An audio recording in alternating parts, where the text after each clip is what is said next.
Hello everyone, welcome back to my channel Riddhi official zone. This is Riddhi. और दोस्तों, आज आप लोगों का फाइनली आप लोग असिस्टेंट फॉर लर्निंग का पार्ट 2 लेकर आई हूँ।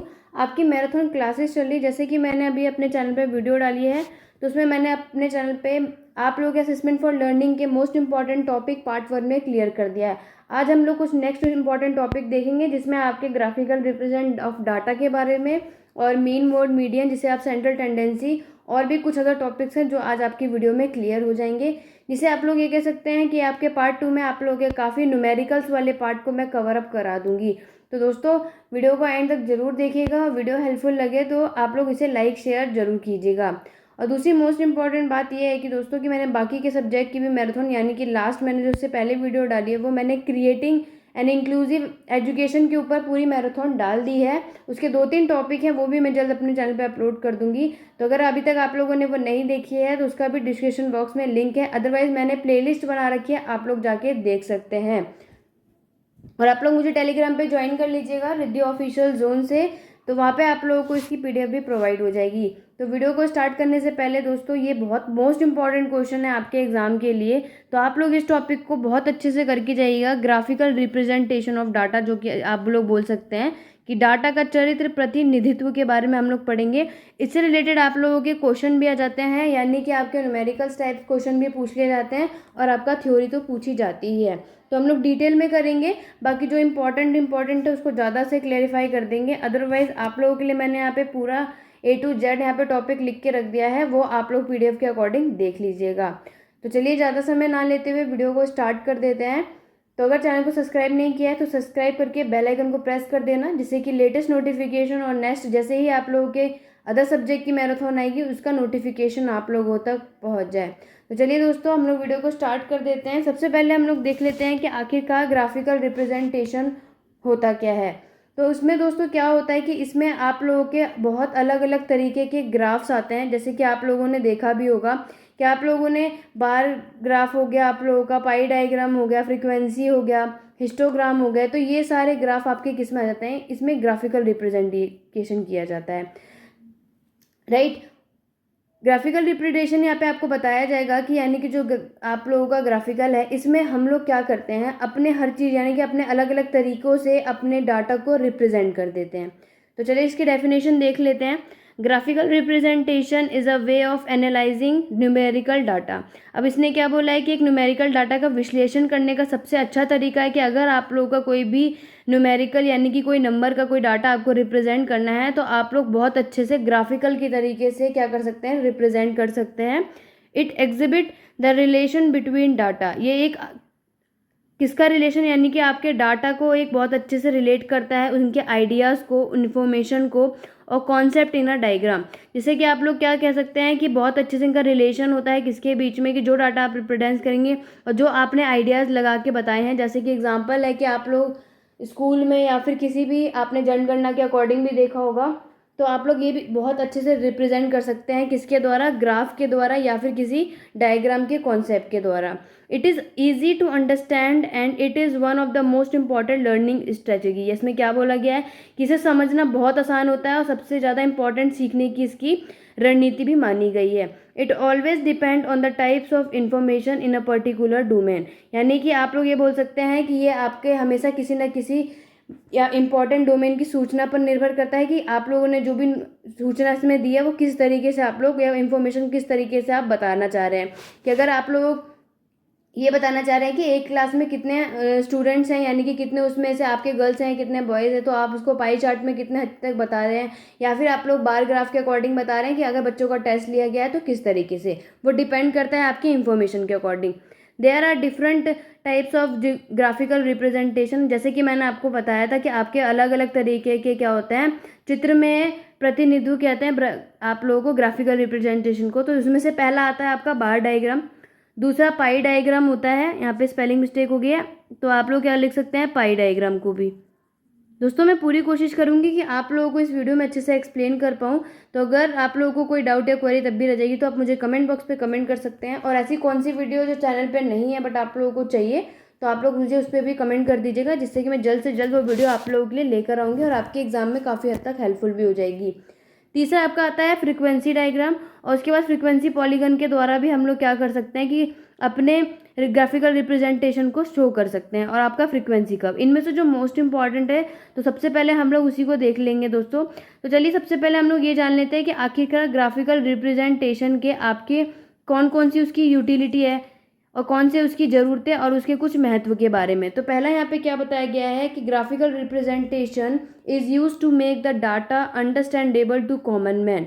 यानी इसमें ये बोला गया है कि जो ग्राफिकल रिप्रेजेंटेशन है वो एक तरीके से कॉमन व्यक्ति इस तरीके से यूज़ किया जाता है कि एक आपका कॉमन मैन भी क्या उसे ईजिली क्या कर सके, उस डाटे को अच्छे से समझ सके।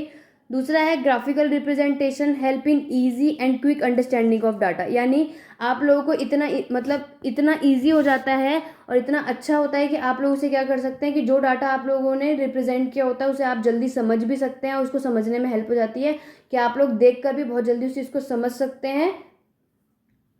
और उसके बाद नेक्स्ट आपका है थर्ड वन कि data displayed by graphical representation can be compared at a glance. यानी कि आप एक ही नज़र में कंपेयर कर सकते हैं। एट अ ग्लैंस बोला गया है यहाँ पे कि आप एक ही नज़र में इसमें तुलना की जा सकती है कि किस तरीके से आप लोगों को, यानी आप ये बता सकते हैं कि क्या कैसे किस तरीके से कौन से शहर में, अगर फॉर एग्जांपल है कि अगर आप लोगों का स्कूल में आप लोग क्या करते हैं कि अपने कोई भी क्लास सेशन का टेस्ट लेते हैं और आपने सब्जेक्ट वाइज क्या कर दिया होता है, उनका टेस्ट ले लिया होता है। तो अगर आप किसी एक बच्चे का भी उसमें रिजल्ट निकाल रहे होते हैं तो भी आप एक नज़र में बता सकते हैं कि उस बच्चे ने कौन से सब्जेक्ट में सबसे ज़्यादा स्कोर अच्छा किया है या फिर सबसे ज़्यादा बेकार किया है। तो इस तरीके से ग्राफिकल रिप्रेजेंटेशन आपकी मदद करता है।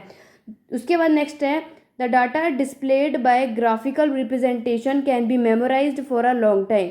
और इससे क्या होता है कि जो आपका ग्राफिकल रिप्रेजेंटेशन होता है वो आपको एक बहुत अच्छा प्रदर्शित डाटा को लंबे समय तक आपको याद करने में मदद भी कर देता है और इजीली उसे याद भी किया जा सकता है। It is used in the field of education, और हम लोग इसका उपयोग मैक्सिमम किसमें, शिक्षा के क्षेत्र में भी अलग अलग तरीक़ों से कर लेते हैं। जैसे कि to clarify the number of student, जैसे मैंने आपको बताया था कि हम लोग क्या कर सकते हैं, बच्चों को किस तरीके से उनके नंबर हैं वो अच्छे से क्लैरिफाई कर सकते हैं। क्लैरिफाई टू रिजल्ट, उनके रिजल्ट को अच्छे से क्लैरिफाई करके शो किया जा सकता है। To clarify the progress of education, यानी कि हम लोग ये स्पष्ट कर सकते हैं कि बच्चे का जो रिजल्ट है, परिणाम आखिरकार किस तरीके से रहा, हम इसको बहुत अच्छे से स्पष्ट कर सकते हैं। और बाकी अदर्स चीज़ें हैं। तो सबसे पहला जो टॉपिक आप लोगों का आता है वो आता है बार डायग्राम। और जैसे कि आप लोगों ने दोस्तों पहले भी किया होगा कि बार डायग्राम में क्या होता है, आप लोग सिंपल वे में कह सकते हैं कि जो एक सिंपल सी एक लाइन है, राइट, एक लाइन के दौरान, यानी कि हम लोग एक बॉक्स के दौरान लाइनों का यूज़ करके हम बार डायग्राम को बनाते हैं। डेफिनेशन देखेंगे, when data is represented on a graph paper in the form of standing bar और कॉलम। जैसे कि आप लोग क्या करते हैं, कोई भी आपको डाटा को एक ग्राफ पेपर पे हम लोग उसे शो करते हैं, या फिर आप बोल सकते हैं कि ग्राफ पेपर पे हम लोग उसे प्रदर्शित किया जाता है, जिससे कि हम उस पर क्या करते हैं, आप लोगों ने देखा होगा एक स्टैंडिंग बार बनाते हैं या फिर कॉलम बना देते हैं। बार ग्राफ आप लोगों ने देखा होगा कि हम लोग क्या करते हैं कि एक स्टैंडिंग बार बना देते हैं इस तरीके से, जैसे आप लोग देख रहे हैं। It is called bar diagram और कॉलम डायग्राम। तो हम लोग इसको क्या कहते हैं, बार डायग्राम भी कह सकते हैं और कॉलम डायग्राम्स के नाम से भी जाना जाता है। In the field of education it is generally use to clarify the number of school students teacher literates and illiterates etcetera. तो अब क्या बोल रहा है कि इसमें शिक्षा के क्षेत्र में अगर नॉर्मली इसका उपयोग किया जाता है, खासकर जो स्कूलों की जितने भी स्टूडेंट हैं उन सब के या फिर छात्रों के बारे में या फिर शिक्षकों के, आप लोगों के कोई भी डाटा हो सकता है उसको अच्छे से रिप्रेजेंट कर सकते हैं। और आपके लिटरेट पीपल, जैसे अगर आप कोई सोसाइटी में हैं या फिर आप किसी सिटी के बारे में एक्सप्लेन कर रहे हैं कि इसमें इतने लिटरेट पीपल हैं या फिर इतने इलिटरेट यानी पढ़े लिखे इतने लोग हैं या फिर इतने पढ़े लिखे लोग नहीं हैं, तो उसको हम लोग बहुत अच्छे से बार ग्राफ में रिप्रेजेंट किया जा सकता है। Bar graph can also be use to clarify mean ability of two और मोर ग्रुप। अब इसमें क्या बोला है कि बार ग्राफ उपयोग हम लोग दो या उसके अधिक जो मेरा ग्रुप होता है उसके औसत की क्षमता को स्पष्ट करने के लिए किया जाता है। कि अगर आपका एक ही ग्रुप है उसके दो ग्रुप में भी आपने देखा होगा कि अगर आपका एक नॉर्मल सा कॉलम भी आता है, मैं आगे एक्सप्लेन भी कर दूंगी डायग्राम के थ्रू, बट यहाँ पे अगर बताया जाता है कि अगर एक स्टूडेंट है और उसका दो स्टूडेंट का कंपेयर किया जा रहा है ग्रुप में, तो अगर बताएंगे कि क्लास 6 में हिंदी में अगर किसी बच्चे का इतना आया है और दूसरे का इतना है, तो आप लोग क्या कर सकते हैं, बार ग्राफ में एक ही साथ दो से ज़्यादा भी क्लैरिफाई कर सकते हैं। The bar graph can made be in any direction, longitude and horizontal but they are generally made longitude. अब इसने क्या बोला है कि जो बार ग्राफ है उसका दोनों डायरेक्शन हो सकता है, लॉन्गिट्यूड में भी बना सकते हैं और आप लोग हॉरिजॉन्टल में भी बना सकते हैं, यानी डायग्राम इस दौरान भी बनाया जा सकता है और आपका इस तरीके से, बट जनरली आप लोगों का इसी तरीके का क्या होता है डायग्राम बनाया जाता है। Bar can be made attractive and clear by filling in different line और कलर्स। अब इसमें क्या बोला है कि बार ग्राफ को जो होता है, जो हम बार बनाते हैं, जैसे कि आप लोगों ने ये बार बनाया होता है, इसमें हम लोग सिंपल बहुत अलग अलग तरीके से लाइन से शो भी कर सकते हैं। जैसे अगर मैं आप लोगों को यहाँ पे एक्सप्लेन भी कर दूँ तो इस तरीके से जब आप लोग डायग्राम बनाते हैं तब हम लोग यहाँ पे आराम से शो कर देते हैं। जैसे अगर मैंने यहाँ पे 2 सिटी का अलग अलग बता दिया है कि कौन सी सिटी में कौन सा है, तो मैं आपको यहाँ पे इजीली से रिप्रेजेंट भी कर सकती हूँ, या तो आप लोग कलर भी भर सकते हैं और काफ़ी हद तक हम लोग ऐसे डिज़ाइन बना देते हैं और हम लोग ऊपर रिप्रेजेंट कर देते हैं कि जिसमें हमने लाइन ड्रॉ करी है वो हम लोग लाइक दिल्ली के बारे में रिप्रेजेंट कर रहे हैं और जो ब्लैंक वाला है वो हम लोग कोलकाता के बारे में कर रहे हैं, राइट। तो ऐसे करके हम लोग क्या कर सकते हैं, जो हम बार ग्राफ को बहुत अच्छा अट्रैक्टिव भी बना सकते हैं और साफ साफ बता भी सकते हैं, किसके द्वारा, लाइन के द्वारा या फिर उस पर कलर फिलिंग करने के द्वारा। चलिए देख लेते हैं एक एग्जाम्पल जिससे कि आप लोगों को बार डायग्राम अच्छे से समझ आ जाएगा। एक एग्जाम्पल मैंने आप लोगों के लिए इजीली डाल दिया है, आप लोग अपने पेपर में भी एग्जाम्पल लिख सकते हैं, बाकी आपको समझाने के लिए मैंने यहाँ पे एक डाला हुआ है कि जैसे आप लोगों को एक क्वेश्चन दिया गया है, किस तरीके से क्वेश्चन भी आ सकता है और आप लोगों को बार ग्राफ बनाने को भी बोल सकते हैं। तो इसमें बोला है in a college there were 3000 student in 1970, यानी कि कॉलेज में आप लोग के 1970 में कितने स्टूडेंट थे, 3000 स्टूडेंट। उसके बाद बोला है कि 1980 में आपके 3500 स्टूडेंट हैं और उसके बाद आप लोगों को पूरा डिटेल में बता दिया गया है। अब आपको क्या करना है, आपको बोल दिया गया कि number of student by a bar diagram. अब आपको क्या करना है कि अब आपको ये बताना है कि कितने ज़्यादा स्टूडेंट आपके बड़े हैं, वो आपको डिस्प्ले यानी बार डायग्राम के द्वारा आपको बताना है। तो सबसे पहले बार डायग्राम का एक मेथड होता है जो हम लोगों को फॉलो करना होता है। दोस्तों आप लोगों ने बार डायग्राम बहुत अच्छे से करा होगा, बट कभी कभी काफ़ी स्टूडेंट ऐसे भी होंगे जो कॉमर्स वाले स्टूडेंट होंगे, उन्होंने ऐसी चीज़ें नहीं पढ़ी होगी। तो आप लोगों के लिए ईजी है क्योंकि इकोनॉमिक्स में ये टॉपिक बहुत अच्छे से क्लियर होगा। जिस स्टूडेंट ने अभी तक स्कूल में इकोनॉमिक्स पढ़ी होगी उन लोगों ने बार डायग्राम बहुत अच्छे से देखा होगा। तो कंस्ट्रक्शन में सबसे पहली चीज़ हम लोग को ये देखनी होती है कि हम लोग को एक्स एक्सिस और वाई एक्सिस को वहाँ पे शो करना होता है। तो सबसे पहले हम लोग डिसाइड करते हैं कि हम लोगों को इस क्वेश्चन में आप ध्यान से देखेंगे तो इसमें स्टूडेंट दे रखे हैं और यहाँ पे आपको ईयर्स दे रखा है। तो जो डायग्राम आप लोग बनाएंगे तो आपको याद रखना है कि आपको स्टूडेंट कहाँ पे शो करना है और ईयर कहाँ पे शो करना है। नीचे मैं आपको डायग्राम दिखा देती हूँ एक बारी। जैसे कि आप लोग ये वाला डायग्राम भी देख रखे हैं कि आप लोगों को डायरेक्ट बता दिया है कि जो नीचे है, यानी जो हम लोग बार डायग्राम में एक्स एक्सिस पे बनाते हैं, वो हमारा वहाँ पे क्या बताता है, जितने भी ईयर्स यानी कि कितने साल में कौन कौन सा आप लोगों का, और जो हम लोग यहाँ पे साइड में कर रखा है यहाँ पे आपके नंबर ऑफ स्टूडेंट है। तो आप लोग याद रखिएगा जब भी आप लोग बार डायग्राम बनाएंगे तो आप लोग सबसे पहले लाइन के दौरान सबसे पहले एक्स एक्सिस और दूसरा वाई एक्सिस को शो करेंगे। दूसरा आप लोगों को ये डिसाइड करना है कि आखिरकार एक्स एक्सिस पे आपने क्या चीज़ रखी है। वैसे मैक्सिमम आप लोगों के जो ऊपर चीज़ मेन पूछी जाती है वो आपको बताना होता है, और दूसरी तरफ आपके यहाँ पे मैंने नंबर ऑफ स्टूडेंट अगर शो किए हैं तो आपको ये वर्ड यहाँ पे लिखना होगा। इस डायग्राम पे यहाँ पे नहीं लिखा बट आपको लिखना है, ये बहुत अच्छा शो भी करता है आप लोगों को। चलिए आगे देख लेते हैं। अब इसमें यहाँ पे पहला स्टेप तो हो गया कि आप लोगों ने डिसाइड कर लिया कि आप लोग जो ईयर है वो क्या पे एक्स एक्सिस पे शो किया है हम लोगों ने, और जो नंबर ऑफ स्टूडेंट है वो हमने कहाँ पे शो किया है, वाई एक्सिस पे, जिसे हम ओ वाई कहते हैं। क्योंकि जो हमारा एक्सिस होता है, ये जो मिड पॉइंट होता है, यानी जो एक्स एक्सिस और वाई को लाई कर रहा होता है, वो हमारा ओ एक्सिस यानी कि सेंटर कहलाता है। उसके बाद हमें क्या करना है, हमें स्केल में डिटरमाइन करना है कि जो एक्स एक्सिस पे वो 1 सेंटीमीटर यानी 10 साल का इंटरवल करेगा 1 सेंटीमीटर पे, और वाई एक्सिस पे क्या करेगा 1000 पे। अगर आप लोग गौर करेंगे दोस्तों, जो आप लोगों को स्टूडेंट शो किया हुआ है, क्योंकि जो आपका नंबर ऑफ ईयर्स दे रखा है वो तो आप डायरेक्ट वहाँ पे नीचे लिख सकते हैं, बट आप लोग जो नंबर ऑफ स्टूडेंट होते हैं वो डायरेक्ट नहीं लिख सकते। आपको इसके लिए खुद में एक इंटरवल चुनना होगा। लाइक आप लोगों को एक खुद का डिस्टेंस लेना होगा कि कोई डिजिट है। तो हम लोग, आप लोग डायग्राम में देख रहे हैं तो यहाँ पे जो आपका नंबर लिया गया है उन सब में कितने का गैप दिया गया है, 1000 का गैप दिया गया है। उसके अकॉर्डिंग जो जो आपकी नंबरिंग थी उसके अकॉर्डिंग बार डायग्राम को बनाया गया है। उसके बाद नेक्स्ट स्टेप है कि आप लोगों को एक इमेजिनरी डाटा करना है कि कितने तक आपको करना है। लाइक उसके बाद बार ग्राफ में आप लोगों के अकॉर्डिंग, इसमें यहाँ पे ब्लैंक है। बार ग्राफ में क्या होता है कि आप लोगों के कॉलम बहुत अच्छे से शो किए गए होते हैं। अगर आप लोगों ने ग्राफ देखे होंगे तो ग्राफ ऐसे बॉक्स में आपके बने होते हैं और इसमें भी आप लोगों की 5 लाइनें अच्छे से शो करी गई होती है, जिससे कि क्या होता है, इसमें कन्फ्यूजन नहीं होती है। तो आप लोग क्या कर सकते हैं, अच्छे से इमेजिन किया जा सकता है कि अगर आप लोग अगर स्केल से भी बनाएंगे दोस्तों, तो आप लोग अच्छे से इमेजिन कीजिएगा कि स्केल को भी आप लोग 1 सेंटीमीटर अगर यहाँ है, 2 सेंटीमीटर है, तो सब में सेम गैप ही लेना है, नहीं तो आपका बार ग्राफ बहुत अच्छे से नहीं दिखेगा, क्योंकि आप लोग के एग्जाम में आप लोगों को ग्राफ अवेलेबल नहीं होगा, और नहीं आपको ग्राफ एकदम डिक्टो बनाना है। आपको क्या करना है, खुद ही इमेजिनरी डाटा एकदम क्लियर वाला शो करना होगा, राइट। उसके बाद आप लोगों का नेक्स्ट है कि अब आप लोगों को लाइन यहाँ पे आप लोग देख लेना है कि कौन से कलर पे आप लोगों को डायग्राम बनाना है। जैसे कि आप लोगों को यहाँ पे शो किया गया था कि 1917 में कितने स्टूडेंट थे आपके 3000, और उसके बाद 1918 में आप लोग के 3500। तो हम इमेजिन कर लेंगे कि 3000 से 4000 के बीच में जो होगा वो क्या होगा, आपका 3500, जो यहाँ पे इन्होंने लाइक किया हुआ है। आप लोग यहाँ पे ऐसे नंबरिंग भी लिख सकते हैं। जब आप लोग ऐसे ग्राफ बनाएंगे तो आप लोग यहाँ पे अच्छे से शो कर दीजिएगा कि आप लोगों ने आखिरकार नंबर क्या लिखा हुआ है। उसके वजह से ये वाला नंबर है तो आप यहाँ पे लिख दीजिएगा जो आपने लाइन बनाई है वो इतने स्टूडेंट्स की है, और लास्ट वाला जो आएगा वो 5800 यानी कि 5800 का है। तो इस तरीके से आपका बार डायग्राम बनाया जाता है। अब इसकी कुछ यूटिलिटी देख लेते हैं। आखिरकार इसमें आपके नेक्स्ट ऑप्शन है, आप लोगों ने अच्छे से समझ लिया होगा। आप लोगों को ये स्टेप जरूर लिखना है, क्योंकि पेपर में आप लोगों का मेथड ऑफ कंस्ट्रक्शन भी बोल सकते हैं।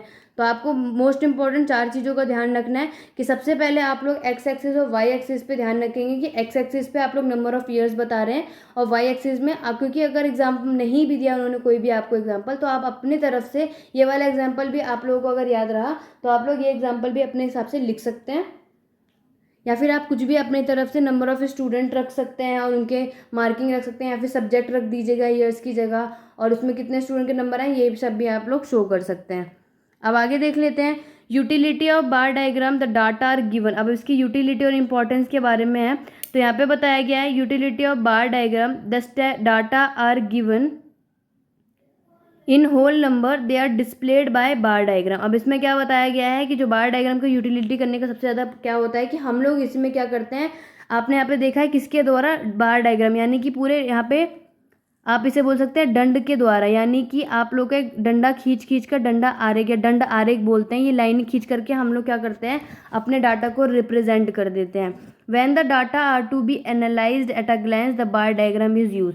जब हम लोग आंकड़े को यानी कि डाटे को जब हम विश्लेषण करते हैं एक नज़र में, तो हम लोग क्या करते हैं, उस दंड रेखा का प्रयोग कर सकते हैं। क्योंकि अगर मैं नॉर्मली आपको इसमें डायग्राम में पूछ भी लूँ एक क्वेश्चन कि सबसे ज़्यादा कौन से साल में स्टूडेंट थे, तो आप लोग देखकर इजीली बता सकते हैं किसकी मदद से, जो हम लोगों ने ये बार डायग्राम में ये किसका यूज़ किया हुआ है, हम लोगों ने एट अ ग्लैंस एक नज़र में हम लोग बता सकते हैं बार डायग्राम में कि जो हमने ये दंड आरेख यानी कि जो हमने एक लाइन खींची हुई है, इसके द्वारा हम बता देंगे कि 2000 यानी कि 2000 के टाइम पर सबसे ज़्यादा स्टूडेंट थे, कितने थे आपके 5800 अप्रॉक्स, ठीक है।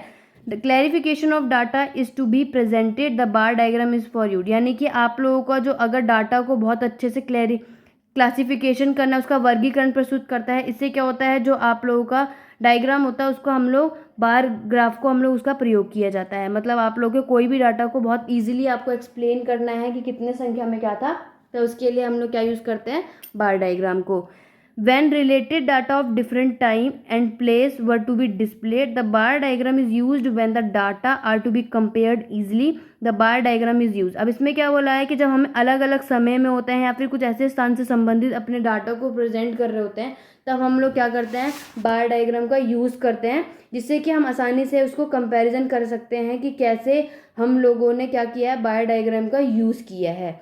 आप लोग अगर नॉर्मली डेली आपको किसी दिल्ली का ही हो या फिर कोई से भी स्टेट का आप लोग वेदर बताने हैं, तो भी आप लोग इजीली बता सकते हैं कि मंडे को आपका वेदर इस तरीके से तो बार डायग्राम उसके लिए बहुत अच्छा है कि आप लोग अपने डाटा को रिप्रेजेंट कर सकते हैं कि मंडे को इस तरीके से डाटा यानी आपका टेम्परेचर था, और उसके बाद ट्यूसडे को ऐसे ऐसे करके आप लोगों को ईजी बार डायग्राम क्या करता है, आपका उपयोग किया जाता है।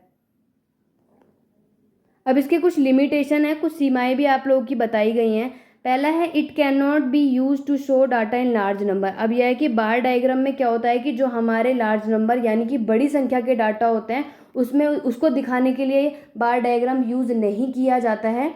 दूसरा है it can be use for general comparison and not for complete and clear comparison. अब इसका उपयोग हम लोग नॉर्मल किसी तुलना के लिए कर सकते हैं। ऐसा नहीं है कि आप जो कंपैरिजन कर रहे हैं वो एकदम क्लियर होगा या फिर पूरा कंप्लीट ही होगा, नहीं, इसका नॉर्मली हम लोग क्या कर सकते हैं कि नॉर्मल अगर हमें कोई चीज़ें अंदाज़ा लगाना है कि ये चीज़ इतनी है या फिर ये चीज़ इतनी है, तो हम लोग बार डायग्राम का यूज़ कर सकते हैं। एकदम क्लियरिफिकेशन नहीं दे सकते कि हाँ आज का इतना ही एग्जैक्ट पूरा डाटा है।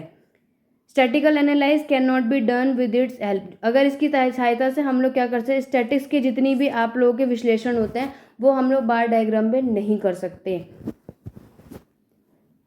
आगे है इसमें बार डायग्राम का, when data displayed in a circle it is called pi diagram. अब आपको क्या बता दिया है कि बार डायग्राम में क्या होता है, जब हम अपने डाटा को सर्कल में क्या करते हैं, यानी कि हम लोग उसे सर्कल में जब डिस्प्ले कर देते हैं तो हम उसे क्या बोलते हैं, पाई डायग्राम भी कहा जाता है। तो पाई डायग्राम आएगा तब आप लोग ये लाइन जरूर लिखिएगा। पहली लाइन आप लोग यही लिखिएगा कि पाई डायग्राम क्या होता है, when data are displayed in a circle. Circle में यहाँ पे आप लोग लिख सकते हैं यानी कि वृत्त को प्रदर्शित किया जाता है, जो कि उसे हम पाई डायग्राम कहते हैं। The centre point of a circle is consider to the focal point because the angle at the centre of the circle is 360 degree at the scale of the diagram is taken it angle and due to the reason is called angular diagram. अब इसमें क्या बोला है कि जो आप लोगों के सर्कल का जो मिड पॉइंट होता है, जैसे आप लोगों ने यहाँ नीचे देख लेते हैं हम लोग, मैं आपको बता देती हूँ। जैसे कि आप लोग को क्या होता है कि अगर जो आप लोग पाई चार्ट बनाते हैं, मन के पाई डायग्राम बनाते हैं, जो उसका मिड पॉइंट होता है उसका बीच के पॉइंट में ही हम लोग क्या करते हैं, फोकल पॉइंट होता है हमारा, हम उसके अकॉर्डिंग क्या कर सकते हैं, सर्कल के कोण को यानी 360 डिग्री होता है।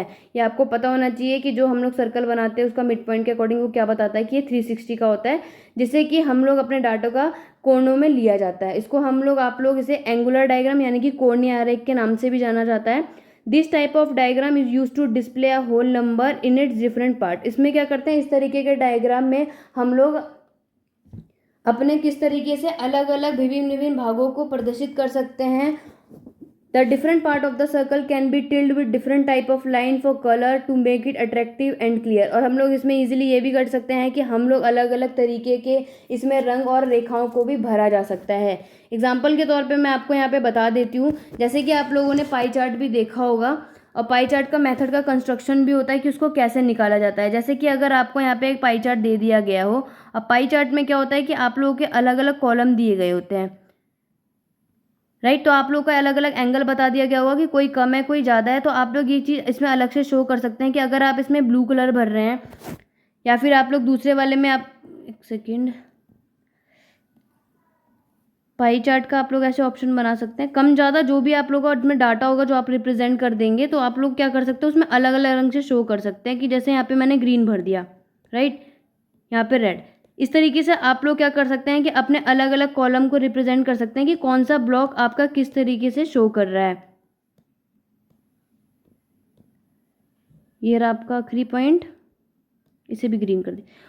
तो आपका इसका मेथड क्या होता है, जैसे अगर मैं बोल दूं कि ये आपका कितना परसेंट है, 30% है, ये आपका 10% है, इस तरीके से हम लोग जो अपने डाटा को पाई चार्ट के दौरान दिखाते हैं तो ये आपका सबसे पहले अट्रैक्टिव बन जाता है। और सबसे बड़ी बात दोस्तों कि पाई चार्ट में अगर आप लोग कोई भी लाइन के द्वारा या फिर ऐसे डायग्राम आप लोग कलर भर लेंगे तो बहुत ज़्यादा अट्रैक्टिव भी दिखता है और सबसे ज़्यादा क्लियर होता है। तो चलिए मैं बता देती हूँ कि पाई चार्ट में आखिरकार आप इसका सवाल आएगा तो किस तरीके से कंस्ट्रक्शन को सॉल्व करेंगे। तो आपको पता है कि आपके जो 360 की यानी कि पाई चार्ट का जो आपका सर्कल होता है उसका मिड पॉइंट मैंने आपको बताया किसके अकॉर्डिंग होता है, 360 डिग्री के अकॉर्डिंग।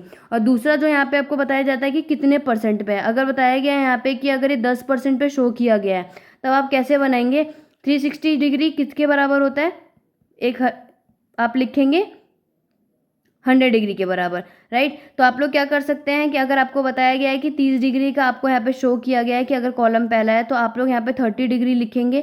30 डिग्री में मतलब 30 डिग्री जो आपका टोटल है उसको नीचे और 360 से आप ऊपर लिख देंगे। अब आपको क्या करना है, इसे काट के बता देना है कि क्या एग्जैक्टली आपका आंसर निकलेगा।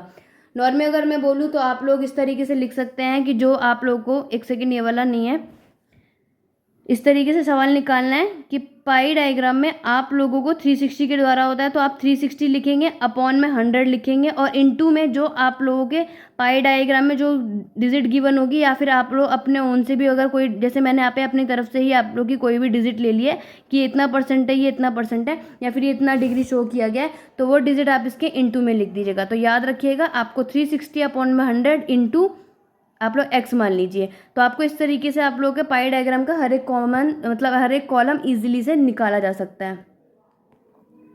अब इसका यूटिलिटी क्या क्या है इसे देख लेते हैं। अब इसके यूटिलिटी में क्या बताया गया है, when data given in percentage they are presented by pie a diagram. याद रखिएगा, जब भी कोई डाटा आप लोगों का परसेंटेज में दिया गया होगा तो वो पाई डायग्राम में ही उन्हें प्रस्तुत किया जा सकता है, यानी कि उसको रिप्रेजेंट तभी किया जाएगा अगर उसका डाटा किस में दिया गया होगा, परसेंटेज में दिया गया होगा। जैसे कि ऊपर लिखा था कि 30% आप लोगों का यहाँ पे दे दिया गया है कि अगर कोई सेंटर है और आप लोगों को पाई चार्ट में बता दिया गया है कि ये डायग्राम है और आपको बोल दिया गया है कि 30% आप लोगों का यहाँ पे इंग्लिश वाले बच्चे हैं और आपके 10% आप लोगों के हिंदी वाले स्टूडेंट हैं या इंग्लिश वाले स्टूडेंट हैं। मैथ के स्टूडेंट आपकी क्लास 6 में कितने बच्चे हैं, 52 हैं, और लास्ट में जितने हैं आप लोग उसे लिख सकते हैं कि इतने बच्चे इसमें हैं। मतलब टोटल करके यहाँ पे तो नॉर्मल लिखा है, आप लोगों को 100 का ही टारगेट बनाना है, आप ये बात याद रखिएगा। और इसमें क्या 100 के आंकड़े के ही यहाँ पे डाटा रिप्रेजेंट किए जाते हैं। दूसरा, when different aspect of a variable are to be used a pie diagram is use, यानी कि जब आपके अलग अलग तरीके के डिफरेंट पहलू होते हैं तब पाई डायग्राम का यूज़ किया जाता है। When the real value of data is secondary a pie diagram of use, जबकि आपका कोई भी एक रियल वैल्यू, यानी जैसे मैंने आप लोगों को बार डायग्राम में बताया था कि उसमें आपका एग्जैक्ट कोई भी डाटा रिप्रेजेंट करने के लिए नहीं होता, पर पाई चार्ट में क्या होता है कि आपको कोई भी रियल वैल्यू डालनी होती है तो आप लोगों को क्या कर सकते हैं, वास्तविक मान रखने के लिए पाई चार्ट का उपयोग किया जाता है। When data are to be compared normally a pie diagram is use. अब आपको क्या बोल रहा है कि अगर कोई भी डाटा को नॉर्मल यानी सामान्य रूप से उसकी यूज़ किया जाता है तो हम लोग डाटा क्या करते हैं, पाई चार्ट का यूज़ कर लेते हैं। अब इनकी कुछ लिमिटेशन भी है, ऐसा तो नहीं है कि कुछ सीमा नहीं होगी, आप लोग किसी तरीके से बना सकते हैं। तो चलिए इसकी लिमिटेशन जान लेते हैं। Data is large number can not be displayed to pie diagram. अब इसमें क्या बोला गया है कि डाटा क्या है, आप लोग एक रेन डाटा की तरीके से होता है, इसमें जो लार्ज नंबर होते हैं यानी कि बड़ी संख्या का आप लोग इसमें शो नहीं कर सकते।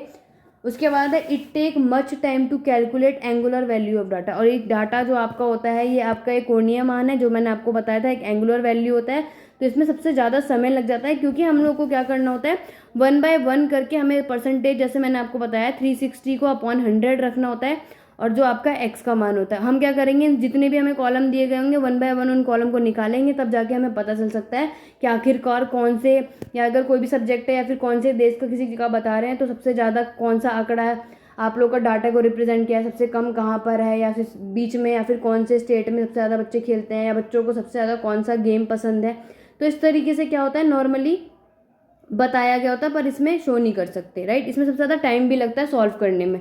बार डायग्राम में आप लोगों का नॉर्मली डाटा वहाँ पे आपको दिया गया होता है, आप लोगों को नॉर्मली क्या करना होता है, वहाँ पे एक तरीके से लाइन, यानी कि आप लोग एक लाइन खींच के अच्छे से शो कर सकते हैं।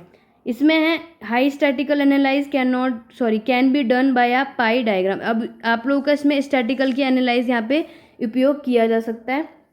आई होप आप लोगों को पाई डायग्राम अच्छे से समझ आ गया होगा दोस्तों। नेक्स्ट आपका आता है फ्रीक्वेंसी हिस्टोग्राम। अब फ्रीक्वेंसी हिस्टोग्राम में कैसा आता है मैं आप लोगों को बता देती हूँ, और नीचे मैं आपको इसका एक एग्जाम्पल भी शो कर दूंगी जिससे आप लोगों को ईजिली से समझ आ जाए। आप लोग इसकी डेफिनेशन अच्छे, आप ये मत सोचिएगा बढ़िया, बट आप लोग इसको ईजिली से समझ सकते हैं, तो आप लोग इसकी डेफिनेशन आप लोग आराम से पेपर में लिख भी लेंगे। फ्रीक्वेंसी हिस्टोग्राम में क्या होता है कि जब हम अपने डाटे को अरेंज करते हैं फ्रीक्वेंसी में, यानी कि आप लोग डिस्प्ले कर देते हैं बार डायग्राम की तरह। जैसे कि आप लोगों ने हिस्टोग्राम में देखा होगा, बार ग्राफ में क्या होता है दोस्तों कि बार ग्राफ में आप लोग अपने डाटा को इस तरीके से शो करते हैं, यानी कि जो आप लोग अपने डाटा को लाइन में शो कर रहे होते हैं वो अलग अलग सा कॉलम बना होता है। बट यही हिस्टोग्राम में क्या होता है, यानी कि फ्रीक्वेंसी हिस्टोग्राम में आपको एक दिखा देती हूँ डायग्राम होगा, इसमें सारे डायग्राम एक दूसरे से क्या होते हैं, अटैच होते हैं। ठीक है, तो हिस्टोग्राम का आपको याद रखना है ये पॉइंट कि बार ग्राफ में आप लोगों का सिंपल सा होता है कि आप लोगों का शो करता है कि बार ग्राफ आप लोगों से थोड़ा थोड़ा डिस्टेंस पे होता है, और फ्रीक्वेंसी हिस्टोग्राम का जो डायग्राम होता है वो सबके सब क्या होते हैं, एक दूसरे से कनेक्ट होते हैं। अब यहाँ पे क्या लिखा है कि are displayed in the form of a bar diagraph, एक तरीके से आप लोगों का दंड आरेख यानी बार डायग्राफ के रूप में प्रदर्शित भी किया गया है, जिसे आप लोग क्या कह सकते हैं, फ्रीक्वेंसी हिस्टोग्राम। बट आपको याद रखना है कि इसको बारंबारता, यानी कि इसको जो डाटा को हम अरेंज करते हैं वो हम लोग इसको एक के बाद अरेंज किया जाता है, तो आप लोग याद रखिएगा फ्रीक्वेंसी हिस्टोग्राम का। उसके बाद बोला गया है in a frequency histogram classes are shown on the x axis, यानी जो आपकी क्लास शो होती है वो आपकी एक्स एक्सिस होती है और ये वाली होती है आपकी वाई एक्सिस, जो कि आप लोग इसका मिड पॉइंट बोल सकते हैं ओ, तो ये ओ एक्स हो जाएगा और ये ओ वाई हो जाएगा। आपको एग्जाम्पल के तौर पे बता दूंगी किस तरीके से आपको यहाँ पे नाम शो करने होते हैं। Some precaution are to be taken while taking the scale the data prayer. आप लोग इसको अच्छे से पढ़ लीजिएगा। बस इसमें आपको यही बताया जाएगा कि इस डाटा में आपको क्या होता है कि पहले हम इस डाटा का मिड पॉइंट 0 पे काम करते हैं। ऐसे पैमाने से क्या होता है कि जितने भी आपके स्कोर होते हैं उसको हम लोग अच्छे से प्रदर्शित कर लेते हैं। उसके बाद हम डायग्राम को प्रिपेयर कर लेते हैं और कुछ डायग्राम ऐसे भी होते हैं जो हम लोग उसको अट्रैक्टिव और क्या बना सकते हैं, क्लियर भी कर लेते हैं। चलिए देख लेते हैं कि किस तरीके से हम लोग इसे रिप्रेजेंट करेंगे। उसके लिए एग्जाम्पल दिया हुआ है यहाँ पे, the score obtained by 40 student in achievement test in mathematics और 50 marks are given in the following frequency table, display it by a frequency histogram. अब इसमें क्या बोला गया है कि आपके मैथमेटिक्स में 50 अंक में से आप लोगों के उपलब्धि परीक्षा में 40 छात्र द्वारा प्राप्त किए गए अंक बताए गए हैं, जिसको बारंबारता तालिका में दिया गया है, यानी फ्रीक्वेंसी टेबल में आप लोग को शो किया गया है। और अब आपको क्या बताना है, आप लोगों को फ्रीक्वेंसी हिस्टोग्राम को डिस्प्ले यानी कि उसको शो करना है। अब इस टेबल में आप लोग देखेंगे कि आपको बताया गया है कि कितने स्टूडेंट यानी कि जो स्कोर किया हुआ है, जो 40 बच्चे थे उन्होंने 40 बच्चों में से किसने कितने ज़्यादा स्कोर किए हैं। तो क्लासेस यहाँ पे बताया 10 से 15 के बीच में कितनी फ्रीक्वेंसी है, 3। उसके बाद 15 से 20 के में 4 बच्चे हैं। उसके बाद आपके 20 से 25 में 4, और ऐसे करके आपको पूरा डिटेल दिया हुआ है। यानी इनका जो टोटल आ रहा होगा वो कितने स्टूडेंट आ रहे होंगे, 40 आ रहे होंगे, राइट। ठीक है, तो आपका 40 फ्रीक्वेंसी बता दी गई, यानी कि आपको पूरा अच्छे से बता दिया गया है कि आखिरकार जो मैथमेटिक्स में 50 नंबर से ज़्यादा स्कोर जिन बच्चों ने किया है वो कितने बच्चे हैं, 40 स्टूडेंट हैं। तो चलिए उनमें से कौन कौन से किसके कितने बीच में आए हैं जो 50 नंबर के आसपास अचीवमेंट कर दिया है। तो यहाँ पर टोटल है। अब इसका मेथड देख लेते हैं। मेथड में क्या होगा कि सबसे पहले हम डिसाइड करेंगे that the class will be 1 centimetre. हम लोग यहाँ पे एक्सप्लेन कर देंगे क्योंकि हम लोग डायग्राम में ईजिली, क्योंकि यहाँ पे अलग अलग है कि हम लोग क्या क्या डाटा बनाएंगे, तो हम लोग यहाँ पे शो कर देंगे डाटा कि जो हम फ्रीक्वेंसी लेंगे वो हम लोग कितने के हिसाब से लेंगे, 1 सेंटीमीटर के द्वारा। जैसे कि आप लोग यहाँ पे डायग्राम देख रहे हैं कि अगर हम लोग 1 सेंटीमीटर बनाएंगे तो वो किसके बराबर हो जाएगा, 10 के अकॉर्डिंग आप लोगों का हो जाएगा। उसके बाद हम लोग ये बता देंगे कि हम लोग वाई एक्सिस पे और एक्स एक्सिस पे क्या चीज़ आप लोग शो कर रहे हैं। उसके बाद आपको एज्यूम करना है कि data prior of the given data mark करेंगे हम लोग पॉइंट ओ पे, ये रहा आपका पॉइंट ओ। और उसके बाद एज्यूम करना है कि आपकी जो 5 से 10 तक की फ्रीक्वेंसी थी वो कितनी है, 0 है। यानी 0 से लेके 5 तक है, 5 से 10 है। इनके जो आपस के कनेक्शन होते हैं एक दूसरे से क्या होते हैं, ज्वाइंट होते हैं, याद रखिएगा दोस्तों। Then the top line are drawn according to the column as per data. उसके बाद क्या करना है, डाटा के अनुसार जो आपके कॉलम में दिया गया होगा उसको आपकी रेखा खींचनी है। जैसे कि अगर पहले बता दिया गया था आपको ऊपर कि जी 5 से 10 तो नहीं थे, बट आगे का ऊपर क्वेश्चन में देखेंगे तो आपको बोला गया कि 10 से लेके 15 में कितनी फ्रीक्वेंसी दी गई है, यानी कि 3 स्टूडेंट की दी गई है। तो आप लोग अपने डाटा पे यहाँ पे क्या बना देंगे कि 10 से लेकर ये रहा, तो पहला कॉलम कितना आ जाएगा आपके 3 तक। उसके बाद आप लोग नेक्स्ट कॉलम ऐसे ही बना देंगे कि 15 से लेके 20 तक के बीच में आपके 4 बच्चे हैं, और ऐसे ही आप लोग का फ्रीक्वेंसी का डायग्राम बनता है, यानी कि एक आपस में एक दूसरे से कनेक्ट होते हैं। ये बात आप याद रखिएगा। इनका डाटा क्या होता है, आप लोग इसमें लिखा है at last the bar are filled with black colour, और आखिरकार जो आप लोग फिगर नंबर यहाँ पे देख भी रहे हैं और आप लोगों को बताया गया है कि जो बार होता है हम इसको रंग से उसे भर दिया जाता है, जैसे कि आप लोगों को दिख रहा है यहाँ पे। अब इसका यूटिलिटी देख लेते हैं कि आखिरकार इसकी उपयोगिता क्या क्या है। When data are given in the form of frequency, they are displayed by frequency histogram। यानी कि ये जो डाटा है ये हमें फ्रीक्वेंसी के रूप में दी गई होती है, यानी कि 0 से लेके 4 तक में इतने हैं या 5 से लेके 10 तक में है, ऐसी फ्रीक्वेंसी आप लोगों को दी गई होती है। When class interval has to be displayed in a diagram, frequency histogram is used। याद रखिएगा जब आपको क्लास इंटरवल दिया गया होगा कि 0 से लेके 10 तक है, उसके बाद 10 से लेके 20 में है, तो ऐसे वाले क्लास इंटरवल में आप लोगों को गैप दिया गया होगा कि हाँ इसमें 10 का गैप है, इसमें भी। ये आपके क्लास इंटरवल कैसे निकालते हैं, उन दोनों के बीच का के आखिरकार गैप कितना। अगर आप देखेंगे कि 0 से लेके 10 है, उसके बाद 10 से लेके 20 है, तो यानी कि इन दोनों के बीच में कितना डिस्टेंस आ रहा है, 10 का।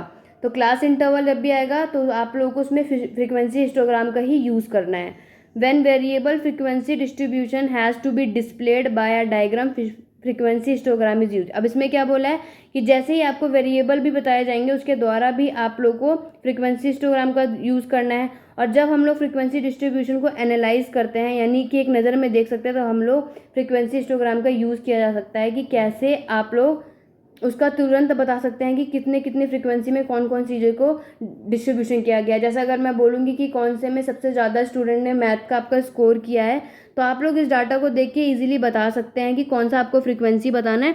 तो आपको दिख रहा है कि यहाँ पे जो 8 वाला संख्या दी गई है, यानी कि आप लोग इजीली बता देंगे 30 to 35 का जो इंटरवल आया हुआ है, इसमें स्टूडेंट ने सबसे ज़्यादा मैथ के स्कोर किए हुए हैं। तो आई होप आपको समझ आ गया होगा ये डायग्राम भी। When the nature of distribution of data has to be understood, frequency histogram is used। ठीक है, तो आप लोग यहाँ पे देख लीजिएगा। अब हम इसकी कुछ सीमाएं देख लेते हैं कि आखिरकार इसकी लिमिटेशन क्या होती है। Frequency distribution can be prepared only by frequency distribution of continuous variable, यानी आपको बताया गया जो फ्रीक्वेंसी हिस्टोग्राम है उसका केवल हम लोग कोई जो निरंतर यानी कि जो कंटिन्यूसली चल रहा होता है उसी के डिस्ट्रीब्यूशन में हम फ्रीक्वेंसी डिस्ट्रीब्यूशन का यूज़ करते हैं। If there is an open class in frequency distribution, in that case frequency histogram cannot be made। जैसे अगर आपको बता दिया जाएगा कि अगर आप लोगों का फ्रीक्वेंसी यानी कि बारंबारता वितरण में कोई खुला वर्ग दिया गया है, तो ऐसी स्थिति में आपको क्या करना है, जो आप डायग्राम है वो आप फ्रीक्वेंसी हिस्टोग्राम में नहीं बना सकते, क्योंकि मैंने आपको बता दिया फ्रीक्वेंसी हिस्टोग्राम में आप लोगों का एक कॉन्टिन्यूस प्रोसेस चलता है, कॉन्टिन्यूस आपका डाटा रिप्रेजेंट किया जाता है। जैसे बार डायग्राम में आप लोगों का गैप फिलिंग बोल सकते हैं कि इसमें आप लोगों का क्या होता है, गैप दिया जाता है, ओपन क्लासेस होते हैं, अलग अलग कॉलम में बता सकते हैं आप लोग, बट फ्रीक्वेंसी में आप लोग इसका यूज़ नहीं कर सकते। Frequency histogram use to be make high statistical analyse. जैसे आपको मैंने पीछे भी बताया कि उसमें स्टैटिकल एनालाइज नहीं कर सकते, बट फ्रीक्वेंसी हिस्टोग्राम में आप लोग क्या कर सकते हैं, अपने सांख्यिकीय विश्लेषण करने का यूज़ करने के लिए आप लोग फ्रीक्वेंसी डिस्ट्रीब्यूशन का यानी हिस्टोग्राम का यूज़ उसमें किया जा सकता है। नेक्स्ट हम लोग जो टॉपिक पढ़ेंगे वो आपका आएगा फ्रीक्वेंसी पॉलीगन। अब फ्रीक्वेंसी पॉलीगन में क्या होता है, चलिए इसे पढ़ लेते हैं। इसमें क्या होता है कि हम अपने डाटा को किस में अरेंज करते हैं, फ्रीक्वेंसी डिस्ट्रीब्यूशन में, are displayed at bar diagram, इसी को हम फ्रीक्वेंसी हिस्टोग्राम भी कहते हैं। However if frequency distribution is not displayed by bar और column but by joining the top point the polygon. अब इस वाले में क्या होता है दोस्तों कि ये आप लोगों को जब हिस्टोग्राम यानी कि हिस्टोग्राम की तरह ही ये डायग्राम भी बनता है, यानी फ्रीक्वेंसी हिस्टोग्राम जैसे आपने पीछे देखा था, इसमें ऐसे ही तरीके से आप लोगों का डायग्राम शो किया जाता है। बट जो आपका फ्रीक्वेंसी पॉलीगन होता है, इसमें क्या होता है कि जो आपके डायग्राम यानी कि जो इसका मिड पॉइंट होता है, जो आप लोग यहाँ पे डाटा को रिप्रेजेंट, इनके मिड पॉइंट को आपस में ज्वाइन करने से इसको फ्रीक्वेंसी पॉलीगन कहते हैं। Generally, the data are arranged in the frequency are displayed by a bar diagram, but when the classes are more, they are displayed by line in the place of column. For making the frequency polygon, add to first one class is added below the above the classes and their frequency is considered to be 0। अब आपको क्या बताया गया है कि आमतौर पर जो भी आपके डाटा हैं वो आपके फ्रीक्वेंसी व्यवस्थित किया जाता है और आप लोगों को आरेख द्वारा प्रदर्शित भी किया जाता है, लेकिन जब आपकी क्लासेस बहुत ज़्यादा हो जाती हैं यानी कक्षाएं ज़्यादा होती हैं तो उसको आप लोग किसके स्थान पे, कॉलम के स्थान पर और रेखाओं द्वारा को प्रदर्शित किया जाता है कि कौन कौन से आपके यहाँ पे रेखा के द्वारा यहाँ पे शो किया गया है, ताकि हम लोग ये कर सकें कि जो भी आपके वर्ग की आवृत्ति किसके वर्गों के द्वारा उसके ऊपर से नीचे आपस में जोड़े जा सकते हैं, जो कि हम इसे क्या मानते हैं, 0 से माना जाता है। उसके बाद these point are marked by straight line the polygon thus form is frequency polygon, यानी कि जो आप लोगों की क्या करी जाती है, जितनी भी बिंदु होती हैं पॉइंट को सीधी रेखा द्वारा उसको साइन कर दिया जाता है, इस तरीके से आपकी फ्रीक्वेंसी पॉलीगन बन जाती है। चलिए मैं आप लोगों को एग्जांपल दिखा देती हूँ जिससे आप लोगों को अच्छा क्लैरिफाई हो जाएगा। अब यहाँ पे क्या भाई आपको एग्जाम्पल दे दिया गया है, अब इसी का डायग्राम देख लेते हैं डायरेक्ट आप लोगों का। तो इस तरीके से आप लोगों का रिप्रेजेंट किया जाता है। दोस्तों इसमें अंदर ये है आप लोगों का कि आप लोग ईजिली से पहले क्या कर सकते हैं, आप लोग डायग्राम को इजीली से बना सकते हैं और आपस में इसको ज्वाइंट करेंगे 0 से लेकर, तो उस तरीके से क्या होता है आपका बार डायग्राम ऐसे ही बनता है, यानी आपस में कनेक्ट होते हैं और इसका जो दोनों का मिड पॉइंट होता है इसको आपस में जोड़ेंगे तो इस तरीके का ही डायग्राम आप लोगों का यहाँ पे शो किया जाएगा। तो यह तो आपका हो जाएगा फ्रीक्वेंसी पॉलीगन। अब इसकी यूटिलिटी देख लेते हैं फ्रीक्वेंसी पॉलीगन की। तो इसमें बोला गया है कि when data are given in the form of frequency, जब हमारे डाटा किस में दिया गया होगा, फ्रीक्वेंसी के फॉर्म में दिया होगा, they can be displayed in the form of frequency polygon also, और वो किसके द्वारा, यानी कि आपके फ्रीक्वेंसी पॉलीगन को के द्वारा भी डिस्प्ले किया होगा।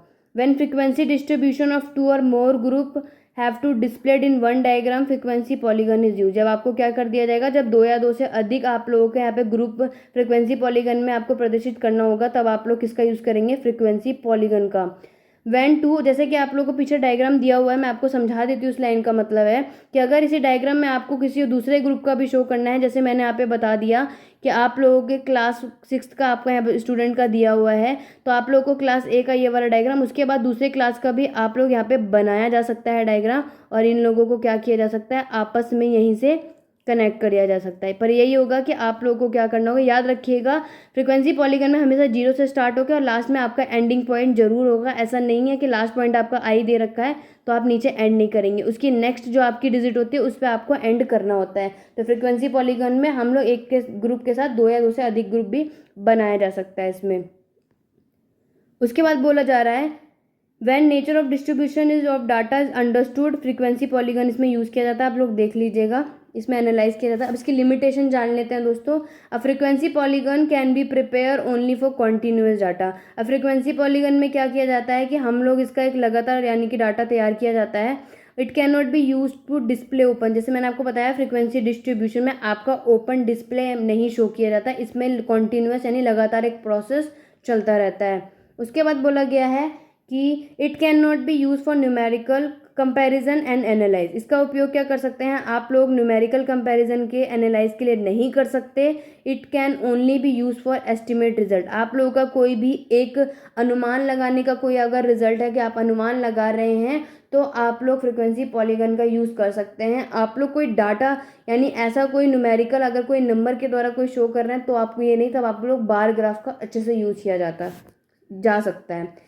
It can be use to carry out high statistical analyse. अब इसका उपयोग किस लिए किया जाता है, सबसे हाई स्टैटिकल कोई भी आप लोगों का सबसे ज़्यादा हाई सांख्यिकीय विश्लेषण करना हो तब आप लोग क्या कर सकते हैं, फ्रीक्वेंसी पॉलीगन का यूज़ कर सकते हैं। अब नेक्स्ट टॉपिक आप लोगों का आ जाता है, यहाँ पे आप लोगों का ग्राफिकल रिप्रेजेंटेशन खत्म हो जाता है। दोस्तों वो मोस्ट इंपॉर्टेंट लॉन्ग क्वेश्चन है, इसलिए वो लंबा है और आप लोग उसे अच्छे से कर सकते हैं, तो आप लोग उसमें नंबर स्कोर कर सकते हैं। परसेंटाइल देख लेते हैं, परसेंटाइल क्या होता है। तो percentile are relative value in a group of an individual in term of percent. यानी आपको बताया गया है कि परसेंटाइल जो होता है वो आपके परसेंटेज के अकॉर्डिंग किसी व्यक्ति के संक्षेप का मूल्य बताता है। It locate the position of an individual in his group, यानी ये आपको बताता है कि वो किस व्यक्ति के प्रतिशत में संदर्भ करता है कि उसके नीचे या ऊपर के जितने भी लोग हैं वो किसके अकॉर्डिंग उनके ग्रुप को किस तरीके से शो करता है वो परसेंटेज में। Thus the raw score was transfer into percentile, और इसी तरीके से जो आप लोगों का स्कोर होता है वो परसेंटाइल द्वारा बदल दिया जाता है। अब यहाँ पे उनकी डेफिनेशन दी गई है जेपी लॉरेंस-फोर्ड के द्वारा। तो सिंपल तरीके से दोस्तों आप लोग परसेंटाइल यानी आप लोग एक तरीके से ये कह सकते हैं जैसे कि प्रतिशत, यानी कि ओवरऑल जितने भी आपके स्कूल में या फिर आप लोग क्लास में जितने भी स्टूडेंट हैं उनसे आपको क्या किया जाता है, कंपेयर किया जाता है, यानी कि आप कौन सी रैंक पर लाइक करते हैं। जैसे कि मैं आपको एग्जांपल दे देती हूँ कि आप लोग जब भी कोई भी किसी टॉपिक पे आप लोग टेस्ट देते हैं, एग्ज़ाम भी देते हैं, जब आप लोगों को स्कोर मिलते हैं तब आप लोग क्या करते हैं कि आप अपने फ्रेंड से या फिर आप लोग एक दो स्टूडेंट से क्या करते हैं, कंपेयर करते हैं कि भाई तेरे कितने नंबर आए, तेरे इसमें कितने आए हैं। तो आप लोग क्या करते हैं, आपस में ही एक दूसरे से नंबर यानी कि परसेंटेज को कंपेयर कर लेते हैं। बट जो परसेंटाइल में होता है, परसेंटाइल में आपका सिर्फ एक दो स्टूडेंट से नहीं बल्कि पूरे ओवरऑल यानी कि पूरी क्लास के स्टूडेंट से आप लोगों को कंपेयर किया जाता है कि आखिरकार आप लोग कौन सी रैंक पे हैं आपके आगे, यानी कि आप लोग ऐसी कौन सी रैंक पे लाइक करते हैं कि आप लोगों ने कितने स्टूडेंट को पीछे छोड़ दिया या फिर आप लोग कितने स्टूडेंट आपसे आगे हैं, वो आप लोगों का होता है परसेंटाइल, या फिर आप बोल सकते हैं परसेंटाइल रैंक। आई होप आप लोग इसकी डेफिनेशन इजी में समझ आ गई। परसेंटाइल और परसेंटेज में भी डिफरेंस होता है दोस्तों, क्योंकि परसेंटेज जो निकाला जाता है वो आपके ही ऊपर डिपेंड करता है, बट परसेंटाइल आपके पूरे ओवरऑल क्लास के अकॉर्डिंग मतलब पूरे स्टूडेंट के अकॉर्डिंग कंपेयर किया जाता है। उसके बाद आप लोग यहाँ पे डेफिनेशन देख लीजिएगा कि यहाँ पे आपको बताया गया है कि जो एक स्कोर है या फिर स्कोर या परसेंटाइल आप लोग बोल सकते हैं, उसका आपका ओवरऑल बताया जाता है कि आखिरकार आप लोग कितने प्रतिशत यानी कि कौन सी रैंक पर आप लोग इस वक्त हैंगे। डेफिनेशन यहाँ पे बता दी गई है, आप लोग इस तरीके से देख लीजिएगा। आगे देख लेते हैं, इसका कुछ कैलकुलेशन का मेथड भी है, चलिए उसे भी क्लियर कर लेते हैं। तो मैं आपको यहाँ पे एक इजी वे में एग्जांपल के तौर पे भी समझा देती हूँ, उसके बाद यहाँ पे एक फॉर्मूला होता है वो भी मैं आपको आगे डिस्कस कर दूंगी दोस्तों। तो मैं अगर आपको एक एग्जांपल के तौर पे बता देती हूँ कि एक कोई भी आप स्टूडेंट है जिसको मैं आपको बोल देती हूँ कि एक राम एक स्टूडेंट है जिसने क्या किया है कि पूरे के पूरे यानी उसका जो एग्ज़ाम हुआ है उसमें उसने कितने परसेंट लेके आया है 70%। 70% कैसे, यानी कि आप लोग ये बोल सकते हैं कि उसका कोई एग्ज़ाम था जिसमें उसके 100 में से कितने नंबर आए थे, 70 नंबर आए थे, यानी कि 70 उसने स्कोर किया था, तब जाके उसके 70% बैठे थे। 70% कैसे बैठे थे, इसको परसेंटेज जैसे कि हम लोग निकालते हैं कि 70 उसके टोटल मार्क्स आए थे और जो उसका एग्ज़ाम यानी कि जो आपका उस सब्जेक्ट का जो पेपर था वो कितने नंबर का था, 100। और परसेंटेज निकालने के लिए हम इंटू 100 कर देते हैं। तब हम लोग क्या कर देंगे, इसे यहाँ से कट कर देंगे तो इससे पता चल जाएगा कि उसकी परसेंटेज कितनी आई थी, 70। बट अगर मैं आप लोगों को ये बोलूँ कि राम की जो उस समय परसेंटाइल थी, क्योंकि ये जो हमने निकाली है तो परसेंटेज है, पर जब अगर उसकी मैं बात करूँगी कि परसेंटाइल क्या होगी, तो अगर मैं आपको यहाँ पे लिख कर दे दूँगी एग्जाम्पल के तौर पे, आप बता सकते हैं कि उसने क्या करा है 78%, यानी कि 78% उसकी परसेंटाइल आई है। तब आप क्या सोचेंगे कि जब उसके 70% अगर उसके स्कोर आए हैं तो 78 उसकी परसेंटाइल कैसे हो सकती है। वो ऐसे हो सकती है दोस्तों कि इसमें उसका क्या होगा कि परसेंटेज तो हम लोगों ने उसके उस सब्जेक्ट के मार्क्स के निकाल दिए हैं, बट परसेंटाइल में मैंने जैसे आप लोगों को बताया कि परसेंटाइल में आपके ओवरऑल स्टूडेंट के कंपेयर किया जाता है। तो यानी कि उसने 78%, यानी कि पूरे जो 100% आप लोग की क्लास के बच्चे थे उनमें से 78% बच्चों से ज़्यादा उसने अच्छा स्कोर किया है, वो उस स्टैंड पे खड़ा है। ठीक है, एग्जाम्पल के तौर पे आप लोग ऐसे एग्जाम पे आप लोग वहाँ पे लिख भी सकते हैं। इसीलिए आप सिंपल तौर पे एग्जाम्पल में यहाँ पे इजीली लिख भी सकते हैं। और एक स्टेप ये भी इम्पॉर्टेंट है, जैसे आप लोग ये भी बता सकते हैं दोस्तों कि जो परसेंटाइल होता है यानी कि प्रतिशत जो होता है वो प्रतिशत से बहुत ज़्यादा डिफरेंस होता है। ये दोनों क्या होते हैं, सेम नहीं होते। तो आप लोग लिख लीजिएगा percentile is not the same as percentage. Hindi वाले बच्चों को मैंने बता दिया कि जो प्रतिशत है वो प्रतिशत से क्या हो, उसके सेम नहीं होते, यानी कि एक जैसे ये लोग नहीं होते। परसेंटाइल जो स्कोर होता है वो आपको ये अलाउ कर देता है कि आखिरकार आप लोगों को कंपेयर किया जाता है कि एक स्टूडेंट के स्कोर से या फिर पूरे के पूरे जो आपका स्टूडेंट का ग्रुप है उसमें आप लोगों के टेस्ट में आपने कैसा दिया उसमें ओवरऑल कंपैरिजन किया जाता है। बट जो परसेंटेज होता है, परसेंटेज के जो स्कोर निकाले जाते हैं उसमें एक तरीके से आप लोगों के नंबर वहाँ पर रिवील कर दिए जाते हैं कि आखिरकार आपने कितने सही आंसर बोल सकते हैं कि कितने करेक्ट आंसर आप लोगों ने दिए हैं, और टोटल नंबर में से कितना करेक्ट आंसर में से out of the total number of question हो गया या फिर जो भी आप लोग आइटम बोल सकते हैं, टोटल नंबर ऑफ आइटम, उतने में से कितना ओवरऑल सही होता है। तो ये आपका क्या हो जाता है, परसेंटेज। आई होप आप लोगों को इन दोनों का डिफरेंस अच्छे से समझ आ गया होगा दोस्तों कि आखिर क्या परसेंटाइल और परसेंटेज क्या हो सकता है। इस तरीके से आप लोग आंसर में आप लोग एग्जाम्पल भी लिख सकते हो, यहाँ पे आराम से बता भी सकते। मैं आपको एग्जाम्पल दे देती हूँ। मैंने यहाँ पे उसकी पीपीटी नहीं बनाई है दोस्तों, बट मैं आपको एग्जाम्पल के तौर पे यहाँ पे दे देती हूँ कि आपका अगर परसेंटाइल का क्वेश्चन आ भी गया तो आप लोग किस तरीके से उसका सॉल्व करेंगे और आखिरकार उसका फॉर्मूला क्या होता है।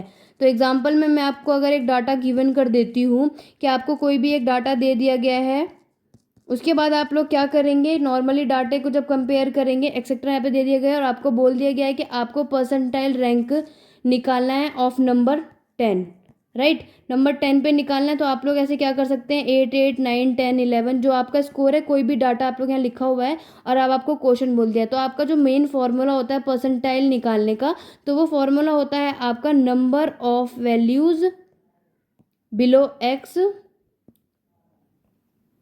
अपॉन में एन, यानी जो टोटल नंबर होता है और आपको क्या करना होता है, इंटू 100 कर देना होता है। अब इसको निकालने का तरीका बता देती हूँ। फॉर्मूला जैसे कि आप लोगों को पता चल गया दोस्तों कि नंबर ऑफ परसेंटाइल है। अब मैं आपको तरीका बताती हूँ। Number of value below x and n, आपका जो आपके क्वेश्चन में आप लोगों की जो भी डाटा दे रखा था और इसमें आपका परसेंटाइल नंबर कितना दे रखा था, 10। अब इसका आंसर किस तरीके से निकालेंगे आप लोग, इसमें आप लोग इस तरीके से करेंगे कि पहले आप लोग देखेंगे कि जो आप लोगों का परसेंटाइल का कोई भी नंबर दे रखा है उससे जो वैल्यू कितनी कम दे रखी है। अब 10 से अगर आप गौर करेंगे तो कितने डिजिट कम है, 1, 2, 3, 4, 5, 6, 7, 8, 9, 10, यानी कि जो 10 से आप लोग की कितनी डिजिट कम कर रखी है, तो नंबर ऑफ वैल्यू आप लोग यहाँ पे लिख देंगे 10। और आपको क्या करना है, एन, एन मतलब होता है आप लोग बोल सकते हैं एन जो आपके पूरे टोटल डिजिट कितनी है, तो यहाँ पे 10 हो गया, 11, 12, 13, आप लोग आगे एक्सेट्रा जितनी भी होगी वो आप लोगों को यहाँ पे टोटल डिजिट लिखनी है और आपको क्या करना है, इंटू 100 कर देना है। इससे आप लोगों का क्या आ जाएगा, परसेंटाइल निकल सकता है। आई होप आप लोगों को समझ आ गया होगा। या एक बार और बता दे रही हूँ, परसेंटाइल में जो भी आप लोगों को नंबर दिया गया होगा उस नंबर के आप लोगों को क्या करना है, उस नंबर के पहले जितने भी डिजिट दिए गए होंगे उसका टोटल आप लोगों को यहाँ लिखना है, और उसके बाद टोटल आपको पूरा कितनी डिजिट दी गई है उसको आपको डिवाइड करने के बाद 100 से इंटू कर देना है। तो इसका आंसर जो भी आएगा तो आप लोग क्या बोल सकते हैं कि जो 10th है वो आपका क्या है, उसका परसेंटाइल है। जो भी अगर लाइक आपका 70 आ गया तो आप लोग बोल सकते हैं कि 70 क्या होता है, आपका 10th का परसेंटाइल है। आई होप आप लोगों को ये अच्छे से परसेंटाइल समझ आ गया होगा। चलिए आगे देख लेते हैं। परसेंटाइल का हो गया। अब आता है आपका टाइप्स ऑफ डाटा। दो तरीके के डाटा होते हैं आपका, एक होता है क्वालिटेटिव और एक होता है क्वांटिटेटिव। तो क्वालिटेटिव डाटा में आप लोग एक इंफॉर्मेशन को सेट किया जाता है जिसमें आप लोग नंबर को मेज़र नहीं कर सकते। आमतौर पे आप ये बोल सकते हैं कि एक सब्जेक्टिव नरेटिव होता है, राइट, जिसमें आप लोग क्या करते हैं, डाटा का विश्लेषण करने के बाद उसके रिजल्ट पे अलग अलग शब्दों को हाईलाइट कर देते हैं। उदाहरण के लिए मैं आपको बता देती हूँ कि जैसे ही कोई बच्चा के लिए वर्तमान शिक्षा प्रणाली के बारे में क्या करते हैं, जो पेरेंट्स होते हैं उसका अध्ययन करते हैं, तो उसके लिए जो जितने भी उसकी एनालाइज किया होगा इन्होंने कि उस तरीके से कि हाँ उन्होंने जो जो आवश्यकता की थी वो संतुष्ट है उस चीज़ों से या नहीं है, या फिर क्या क्या सुधार की उनको ज़रूरत है, वो तो आपका क्वालिटेटिव डाटा में आ जाएगा। और उनकी स्ट्रेंथ आपको बताइए बेटर अंडरस्टैंडिंग में, यानी कि जो आपकी क्वालिटेटिव डाटा होगे उसको अच्छे तरीके से एक बेटर अंडरस्टैंडिंग करवाएंगे कि किस तरीके से दृष्टिकोण से उसको बेहतर तरीके से समझा देते हैं और प्रोवाइड करेंगे एक्सप्लेनेशन। यानी कि क्वालिटेटिव डाटा में हम लोग क्या करते हैं, क्वांटिटेटिव डाटा के साथ हम लोग उस रिजल्ट को यानी सर्वे करने के बाद उस क्वांटिटेटिव डाटा को मेजर करने की सुधार करके माप कर लेते हैं। बेटर आइडेंटिफिकेशन, उस पैटर्न को अच्छे से बता सकते हैं, यानी कि हम लोग उस पैटर्न के बेहतर पहचान करवा सकते हैं कि कैसे क्वांटिटेटिव यानी गुणात्मक डाटा को हम लोग जानकारी प्रदान कर सकते हैं, इसको कैसे साबित कर लेते हैं। इनकी कुछ वीकनेस है जैसे कि लेसर रीचेबिलिटी है। इसमें क्या होता है कि आपकी छोटी जो भी आबादी है आमतौर पर उसका आप लोग क्या कर लेंगे, लार्ज पॉपुलेशन को जनरली हम लोग कवर नहीं कर पाते, रिप्रेजेंट नहीं कर पाते हैं। और टाइम कंज्यूमिंग होता है, यानी कि समय लेने वाली चीज़ें होती हैं आपकी क्वालिटेटिव डाटा में। इसमें आप लोगों के समय लेने वाला जितना होता है, क्योंकि इसमें क्या होता है बड़े डाटा को हमें एक्सप्लेन करना होता है, यानी कि समझाना होता है, समझना होता है। पॉसिबिलिटी ऑफ बायस, अब हमें इसमें क्या है कि ये पॉसिबिलिटी है कि जो भी हम एनालाइज करेंगे सब्जेक्टिव उसका आप लोगों का इवेल्युएशन क्या आएगा, क्वाइट फीसेबल आएगा, यानी कि आप लोग उससे काफ़ी ज़्यादा उसमें व्यर्थ रहेंगे, आप लोग बिजी रहेंगे। नेक्स्ट आपका यही क्वांटिटेटिव डाटा है। क्वांटिटेटिव डाटा बता, तो आपका क्वांटिटेटिव डाटा में क्या होता है कि एक तरीके का अगर आप लोगों को क्या करना है कि लोगों के समूह में अगर आप लोग का उनका कलेक्शन निकालते हैं, इनकी ग्रुप ऑफ पीपल को कलेक्ट करके उनका एक समूह के बारे में आप लोग विश्लेषण करते हैं, कैसे स्टैटिकल एनालाइज करते हैं, तो आप लोग क्या कर लेंगे, एक एग्जाम्पल के तौर पे बता देती हूँ कि उदाहरण के लिए यदि आप लोग जितने भी पार्टिसिपेंट हैं उनको संतुष्टि सर्वेक्षण करना है, तो अनुभव के लिए अगर 1 से लेके 5 तक के लिए, तो आप लोग क्या करेंगे, उनको कलेक्ट करके उनको रेटिंग देंगे कि आखिरकार उनकी न्यूमेरिकल वैल्यू क्या आई है। और उसके बाद आप लोग यूविल स्टैटिकल टेक्निक, और हम लोग उसके बाद क्या करेंगे, स्टैटिकल टेक्निक को यूज़ करके उनका कंक्लूजन निकालेंगे कि किस तरीके से आपका स्टैटिकल तकनीकों का उपयोग करा जा सकता है। उनकी स्ट्रेंथ क्या है, specific quantitative data is clear and specific to the survey conducted, यानी कि ये आपका सर्वेक्षण करने के लिए सबसे विशिष्ट माना गया है कि इसमें आप लोग का जो डाटा है वो एकदम तरीके से क्लियर बता दिया होता है। High reliability if collected properly, यानी कि आप लोगों का एक यदि ठीक तरीके से इसे एकत्र किया जाए, प्रॉपर तरीके से कलेक्ट कर दिया जाए, तब इसकी बहुत ज़्यादा हाई रिलायबिलिटी होती है।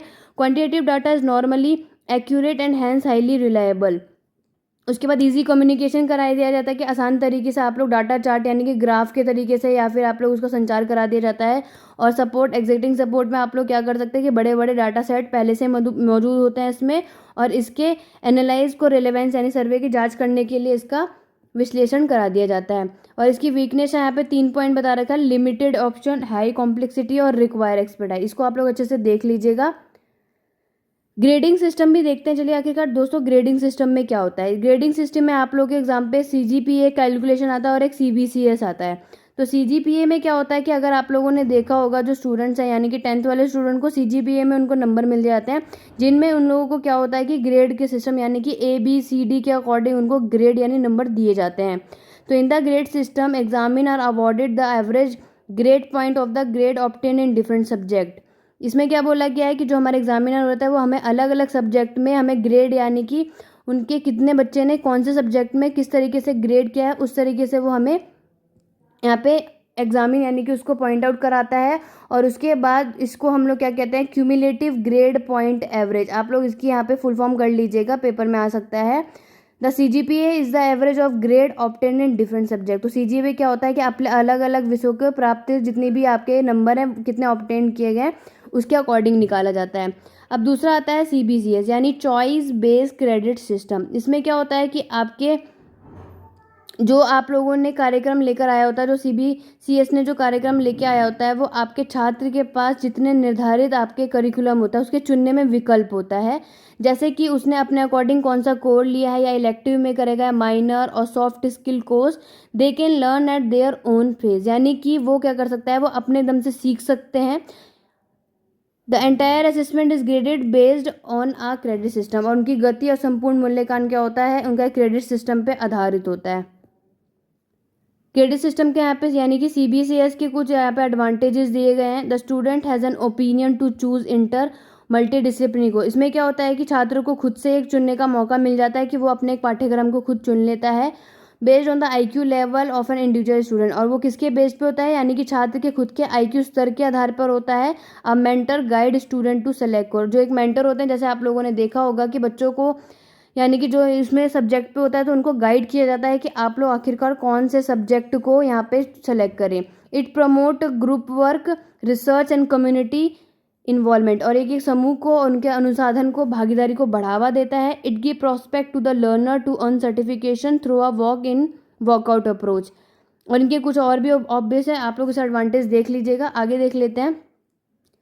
नेक्स्ट जो आपको मोस्ट इंपॉर्टेंट टॉपिक आता है दोस्तों, सेंट्रल टेंडेंसी। इसमें आप लोगों को मोस्ट आता है मीन, मोड, मीडियन। आपके पेपर में सबसे ज़्यादा आने वाला क्वेश्चन आपको मैं इजी वे में समझा दूंगी कि आखिरकार मीन का जो एग्ज़ाम आए, सॉरी आप लोगों का एग्जाम्पल बोल सकते हैं, या फिर आप लोग ये बोल सकते हैं न्यूमेरिकल आते हैं, तब आप लोग किस तरीके से आप लोग उसको सॉल्व करेंगे जिससे कि आप लोगों को सबसे ईजी पड़ जाए। तो चलिए दोस्तों, ज़्यादा समय ना लेते हुए आखिरकार स्टार्ट करते हैं। तो अगर वीडियो पसंद आई होगी दोस्तों, तो आप लोग इसे लाइक शेयर ज़रूर कीजिएगा। काफ़ी ज़्यादा मेहनत लगी है दोस्तों, तो इसलिए आप लोग इसे जितना ज़्यादा हो बच्चों को शेयर करिए, और अच्छे से अगर आपको वीडियो पसंद आई है तो लाइक ज़रूर कीजिएगा। तो चलिए ज़्यादा समय ना लेते हुए सेंट्रल टेंडेंसी को स्टार्ट कर देते हैं। तो सेंट्रल टेंडेंसी आप लोगों के नॉर्मल तौर पे क्या किया जाता है, एक यूजुअली एवरेज होता है, यानी कि आप लोगों को आमतौर पे एक औसत भी कहा जा सकता है। तो आप लोग यहाँ पे लिख सकते हैं ये कि measure of the central tendency also called the average है। इसके बाद बोला गया है कि इसके अलग अलग कुछ पार्ट होते हैं। यहाँ पे आपके 5 कॉमन दिए गए हैं। एक अरिथमेटिक मीन आता है, एक मीडियन, मोड, बाकी आपके नॉर्मल हैं, बट आपके जो 3 मोस्ट इंपॉर्टेंट वो होते हैं मीन, मोड, मीडियन। या आप लोग यहाँ पे कॉमन यूज लिख सकते हैं कि कौन कौन से सेंट्रल टेंडेंसी में यूज आते हैं। तो सबसे पहला आता है मीन। मीन क्या होता है, मीन में आप लोगों के 2 तरीके इसमें शो किए गए होते हैं। एक होता है आपका लॉन्ग मेथड और दूसरा होता है आपका शॉर्ट मेथड। तो आप लोग याद रखिएगा, लॉन्ग मेथड और शॉर्ट मेथड, इन दोनों में काफ़ी हद तक डिफरेंस होता है दोस्तों, और अलग अलग तरीके से इसके फॉर्मूले भी यूज़ किए जाते हैं। तो चलिए मैं आपको बता देती हूँ कि वो कौन कौन सा तरीका होता है। सबसे पहले आप लोग मीन की डेफिनेशन लिख लीजिएगा। Mean locate the centre of distribution, यानी जो आपका मीन होता है वो आपके किस जगह लोकेट करता है, जो आपके सेंटर में, यानी कि जो आपके केंद्र में मिड पॉइंट जो होता है वो आपका मीन निकालना होता है। Also known as arithmetic mean, उसको हम लोग क्या कहते हैं, एक अरिथमेटिक मीन भी कहा जाता है। Most common measure the mean is simply, यानी कि आपको मीन में क्या करना होता है, जो भी आपको कोई डाटा दिया गया होता है, लाइक अगर आपको एग्जांपल है यहाँ पे 2, 3, 4, 5 दे रखा गया है और आपको बोला है कि इसमें आपको मीन निकालना है, तो आप लोग का सबसे पहला प्रोसेस ये होता है, जैसे कि आप लोग फॉर्मूला देख रहे हैं कि आप लोग के उन सारे डाटा को, यानी कि नंबर ऑफ डिजिट को सबको आपस में प्लस करना होता है। तो आप लोग का पहला स्टेप क्या होगा, 2 + 3 + 4 + 5 + 6 + 3, इनको आपस में प्लस करके, और n मतलब है कि टोटल नंबर ऑफ जो भी आपका सम दे रखा है उसको आपको टोटल नंबर ऑफ आइटम को बताना है। जैसे यहाँ पे 1, 2, 3, 4, 5, 6, तो टोटल नंबर ऑफ आइटम कितने हो गए यहाँ पे 6। तो मीन निकालने के लिए आपको यही करना होता है। उसके बाद आपको इन लोगों का टोटल करके और अपॉन में बता देते हैं आप लोग 6 से, आप लोग उसे क्या कर देंगे, डिवाइड कर देंगे। जो आंसर आएगा वो आप लोगों का होता है मीन। ये तो आपका सिंपल वे का फॉर्मूला है। चलिए इसका पहले मेरिट देख लेते हैं। मेरिट में क्या होता है कि it is easy to understand and easy to calculate. इसमें सबसे बेहतर तरीका होता है कि इसका गुण होता है कि इसको बहुत ईजी है समझना, और इसका आप लोग कैलकुलेट भी ईजी से कर सकते हैं। It is based upon all the observation, और ये सबके सब किस पे, ये आपके ऑब्जर्वेशन के ऊपर बेस्ड होता है। It is familiar to common man and rigidly defined, यानी कि आम आदमी से परिचित होता है कि किस तरीके से आप लोग उसे डिफाइन करते हैं। It is capable to further mathematical treatment. It is affected by sampling fluctuation, hence it is more stable. अब इसने क्या बोला है कि आपके उतार चढ़ाव को प्रभावित करता है, इसलिए इसका सबसे ज़्यादा क्या होता है, अधिक स्थिर भी दिया गया है।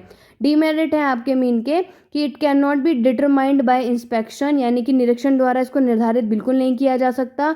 Arithmetic mean can not be use if we are dealing with qualitative characteristics which can not be measure quantitative like caste, religion, sex. इसमें क्या बताया गया है कि यदि आप लोग क्वांटिटेटिव करेक्टरिस्टिक्स के साथ काम कर रहे हैं तब आप लोग अरिथमेटिक मीन का उपयोग नहीं कर सकते, जैसे कि अगर आपकी कोई भी कास्ट से, रिलीजन से या लिंग से आप लोग इसका मापा नहीं जा सकता। Arithmetic mean can not B obtained if a single observation is missing और लॉट। अब इसमें क्या होता है कि यदि आप लोगों को क्या करना है, सिंगल ऑब्जर्वेशन करना है, तो आप लोग अंकगणित माध्यम प्राप्त नहीं कर सकते, मीन का यूज नहीं कर सकते। Mean is very much affected by extreme value. ये आपके क्या डीमेरिट्स थे। डीमेरिट्स का यहाँ पे मैं आपको एक सवाल बता देती हूँ दोस्तों। यहाँ पे मेरे पास एक ब्लैंक शीट नहीं है, तो मैं आपको एक इजी स्टेप में आपको मीन के कुछ फॉर्मूले बता देती हूँ जो आपके एग्जाम में आ जाएंगे और काफ़ी हद तक आप लोगों को हेल्पफुल भी करेंगे। तो जैसे मैं आप लोगों को सबसे आसान तरीका बताती हूँ कि शॉर्ट मेथड और लॉन्ग मेथड होता है, तो आप लोग उसको किस तरीके से निकालेंगे। मैंने आपको जो लॉन्ग मेथड में बताया था वो आपको बताएंगे। सबसे पहले जो आपका मीन का अगर सवाल आएगा और आपको अगर उसमें क्या दे दिया जाएगा, आपको क्लास इंटरवल दे दिए जाएंगे और आपको क्या कर दिया जाएगा, उसमें फ्रीक्वेंसी दे दी जाएगी, तब आप लोग उसे कैसे निकालेंगे। मीन में आप लोगों का शॉर्ट मेथड ऐसा होता है कि इसमें आप लोगों का जो फॉर्मूला होता है वो होता है m इजिकल टू में am प्लस होता है आप लोगों का, आप लोग उसमें बोल सकते हैं कि इसका आएगा सिग्मा 5x अपॉन में n इंटू सी आई, यानी कि क्लास इंटरवल। ये होता है आपका मीन का शॉर्ट मेथड करने का तरीका। ये जब होता है जब आपको सवाल में अगर आप लोगों को क्लास इंटरवल और फ्रीक्वेंसी दी गई होगी, तब आप लोगों को ये फॉर्मूला क्या करना है, अप्लाई करना है। इसका सॉल्व करने के लिए मैं आपको एक एग्जांपल दे देती हूँ कि अगर आप लोगों को कोई भी क्लास इंटरवल दिया गया हो, कि आपको क्लास इंटरवल और फ्रीक्वेंसी दी गई है, तब आप किस तरीके से सवाल निकालेंगे। जैसे अगर आपको दिया गया है कि 85 टू 89 है, फिर उसके बाद दे रखा है 80 टू 84, उसके बाद 75 से 79, लाइक इस तरीके से आपको क्लास इंटरवल दिया गया और इनकी फ्रीक्वेंसी आप लोगों को दे रखी है। तब आप लोग क्या करेंगे, सबसे पहले नंबर ऑफ एन निकालेंगे, यानी नंबर ऑफ एन क्या होता है, जो इनका टोटल करना होता है। तो इसका टोटल जैसे कि आपका यहाँ पे 10 आ रहा है, तो आप लोग क्या करेंगे, आपको क्लास इंटरवल और फ्रीक्वेंसी दे रखी होगी, तो आप लोगों को सबसे पहले x निकालना है और उसके बाद आप लोगों को निकालना है fx। fx का मतलब आप लोग यहाँ पे बोल सकते हैं कि प्रोडक्ट यानी इनटू होगा, यहाँ पे इनका आपस में इनटू कर देंगे और उसके बाद आप लोगों का x है, x में आप लोगों का क्या निकालना है कि किस तरीके से आपकी डिजिट है। सबसे मोस्ट इंपॉर्टेंट मैं आपको बता देती हूँ दोस्तों कि आप लोग अपने फॉर्मूले के अकॉर्डिंग am को कैसे निकालेंगे। am में आप लोगों को क्या करना होता है कि जो भी आपका नंबर ऑफ टोटल डिजिट आती है, यानी कि आपकी नंबर ऑफ टोटल डिजिट कितनी आई है 25। अब 25 में यानी कि आपका आएगा जैसे 25 आए 10 आए, तो आपके डिजिट में यहाँ पे आ रहा है जैसे 10, तो 10 आपको देखना है कि 10 इनमें से सबसे ज़्यादा किसके सबसे ज़्यादा पास पड़ेगा। तो हमें पता है कि सबसे बड़ी डिजिट यहाँ पे 5 है, तो 5 आएगी तो हम उसके क्लास इंटरवल पे जाएंगे। क्लास इंटरवल में आप लोग देखेंगे 75 से 79 है, तो आपको पता है दोस्तों कि अगर आप लोग इनका क्लास इंटरवल देखेंगे तो वो सेम नहीं है। क्यों? क्योंकि अगर यहाँ पे 79 है तो उसके बाद 80 आ रहा है। यहाँ पे इनको सेम करने के लिए हम लोग क्या करेंगे, पॉइंट में लाते हैं, तब उसके लिए हम am जैसे निकालेंगे तो आप लोगों को पता चल जाएगा कि am का, याद रखिएगा जो इसके सामने वाली डिजिट होती है, जो डिजिट आपकी फ्रीक्वेंसी की टोटल आती है वो किसके सबसे बड़ा पास में आती है, वो डिजिट देखनी है। उसके क्लास इंटरवल का आपको मिड पॉइंट देखना है। जैसे अगर आपको 75 से 79 का भी देखना हो, अगर मैं यहाँ पे नंबर लिख दूँ कि 75 से 79 के बीच में अगर कौन सा मिड पॉइंट है, तो आपको पता है कि 77 आपका मिड पॉइंट आएगा, तो वो आपका क्या हो जाएगा, आपका am, यानी कि आप लोगों का एज्यूम्ड मीन आ जाएगा। am का मतलब आप लोग बोल सकते हैं, उसे हम बोलते हैं एज्यूम्ड मीन, जो कि हम लोग एज्यूम करते हैं मीन से। मैंने आपको तरीका बता दिया आप किस तरीके एज्यूम करेंगे। और आपको क्या करना है, x कैसे निकालेंगे कि जो आपने एज्यूम मीन निकाला है उसकी डिजिट का सामने वाले x आपका 0 आएगा। याद रखिएगा उसके ऊपर, यानी कि आप उसका राइट हैंड साइड पे जो डिजिट होगी वो आपकी प्लस में आएगी, आप अपने तरफ से +1 +2 लिख देंगे। और अगर बाई चांस इसके नीचे कोई डिजिट होती है तो आप लोग उसको -1 -2 के, जरूरी नहीं है कि ऊपर अगर 3 तक जा रही है 4 तक जा रही है तो नीचे भी 3 4 तक जाएगी, वो भी आपकी डिफरेंट हो सकती है। तो आप लोगों को ये बात याद रखनी है। ठीक है। तो इस तरीके से आपको एज्यूम्ड मीन निकाल लेना है। उसके बाद आपका एफ एक्स है, तो एफ एक्स आपको क्या करना है, सामने सामने डिजिट को इंटू कर देना है। जैसे 1 इंटू 2 आ गया तो आ जाएगा 2, यह आ जाएगा 4 इंटू 1 यानी कि 4, और 5 को 0 से करेंगे तो कितना आ जाएगा 0। ये हो जाएगा आपका एफ एक्स। इसी तरीके से आप लोग क्या करेंगे, फॉर्मूले की हर एक चीज़ को निकाल लेंगे। क्लास इंटरवल आपको पता है, क्लास इंटरवल कैसा होता है कि इन सब में के बीच में आपस में कितना गैप है। अगर आप गौर करेंगे तो इन सब में कितना कितना का गैप हो रखा है, उस तरीके से आपको देखना है। 5 नंबर का डिफरेंस है यहाँ पे सबके बीच में। 80 यहाँ पे देखेंगे 75 से 80 है, 80 से 85 पे जा रहा है, तो हमारा क्लास इंटरवल इसमें क्या हो जाएगा 5। याद रखिएगा क्लास इंटरवल देखना है कि हमें उनके बीच में डिजिट के बीच में कितने का गैप है। और एम मैंने आपको बता दिया किस तरीके से निकालना है। यानी कि जो आपको फ्रीक्वेंसी दी गई हो उनका टोटल करने के बाद उस फ्रीक्वेंसी में वो डिजिट किसके पास में आती है, उसके क्लास इंटरवल के मिड पॉइंट से आपको एम एज्यूम मीन निकालना होता है। और इस तरीके से आप लोग क्या कर सकते हैं, शॉर्ट मेथड का यूज़ कर लेते हैं। अब आप लोग ये सोचेंगे दोस्तों कि आखिरकार हम लोग का यहाँ पे जीरो क्यों लिखते हैं। तो जीरो निकालने का तरीका है कि सबसे आपका इसका भी फॉर्मूला होता है, इसको आप बोलते हैं M P minus A M upon में सी आई, यानी कि आपका जो मिड पॉइंट होता है उसको आपको एज्यूम मीन से माइनस करना होता है, जो हमारे क्लास इंटरवल से होता है। ठीक, मिड पॉइंट आप लोगों ने देख लिया कि आपको क्या निकालना होता है, उसको माइनस कर देंगे। आप लोग का एज्यूम पॉइंट से 77 माइनस 77 आएगा, और आपका क्लास इंटरवल 5 है तो आपका आ जाएगा 0/5। हमें पता है कि हम 0 से कोई भी डिजिट को डिवाइड करते हैं तो हमारा आंसर क्या आता है 0। तो आप लोगों को आई होप ये समझ आ गया होगा। तो ये आप लोगों का मीन का अगर आपका एक सवाल आ जाएगा, याद रखिएगा, जिसमें आपको क्लास इंटरवल दिया गया होगा, तो आप लोग इसी तरीके से उसको एक्सप्लेन करेंगे। अब आप लोगों का नेक्स्ट आता है आप लोगों का मीडियन। मीडियन में आप लोगों को क्या होता है, एक सेंट्रल टेंडेंसी निकालनी होती है। मैं इसका सवाल बता देती हूँ, बाकी आप लोग यहाँ पे देख लीजिएगा जो लिखा हुआ है। दोस्तों इसमें आप लोगों का 2 तरीके से फॉर्मूले का यूज़ किया जाता है। मीडियन में आप लोगों का क्या होता है, सबसे बड़ी चीज़ होती है कि मीडियन का जो सिंपल मेथड होता है, आप लोगों ने देखा भी हो करा भी होगा कि मीडियन का मतलब होता है कि आपको इसमें मिड पॉइंट को सर्च करना होता है। तो इसके लिए क्या करते हैं कि जितने भी हम लोगों को डिजिट दी गई होती है, एग्जाम्पल के तौर पर आपको यहाँ पे कोई डिजिट दे रखी है,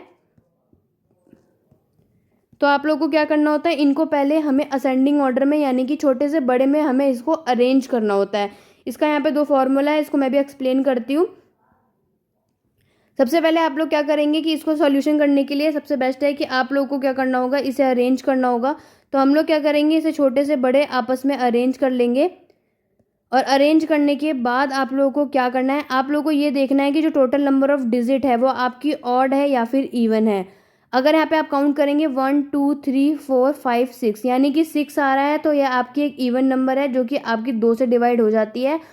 और ऑड जो होता है वो आपका जो 2 से डिवाइड नहीं होता, सिंपल प्रोसीजर है। तो अगर आपका नंबर ऑफ यानी कि टोटल नंबर आपका अगर इवन निकल जाता है, तो आप लोग ये वाला फॉर्मूला लगाएंगे, जिसमें आप लोगों का क्या होता है n/2 + 1 सॉरी n/2 अपॉन में ये वाला फॉर्मूला लगता है। और अगर आप लोगों का इवन या सॉरी ऑड आता है, तो आप लोगों को क्या करना होता है, इस वाले फॉर्मूले में n/2 के साथ +1 लगा देना होता है। इससे क्या होता है, आप लोगों की डिजिट यानी कि अगर ऑड में होगी तो वो आपस में इवन हो जाएगी और डिजिट को काटेंगी। सबसे आसान तरीका अभी आप लोगों को देख लिया कि यहाँ पे हमारा नंबर ऑफ टोटल कितना आ रहा है, मीडियन में नंबर ऑफ टोटल हमारा आ रहा है 6, जो कि हम लोग क्या करेंगे 2 से डिवाइड कर देंगे और इसका आंसर आ जाएगा 3। फिर आपको क्या करना है, जो आपने यहाँ पर असेंडिंग ऑर्डर में अरेंज करा है, याद रखना दोस्तों आप लोगों को क्वेश्चन में नहीं, जो आपने खुद से असेंडिंग ऑर्डर में अरेंज किया हुआ है आंसर, उसका आप लोगों के 3rd नंबर पे कौन सी डिजिट आ रही है वो आपका आंसर माना जाएगा।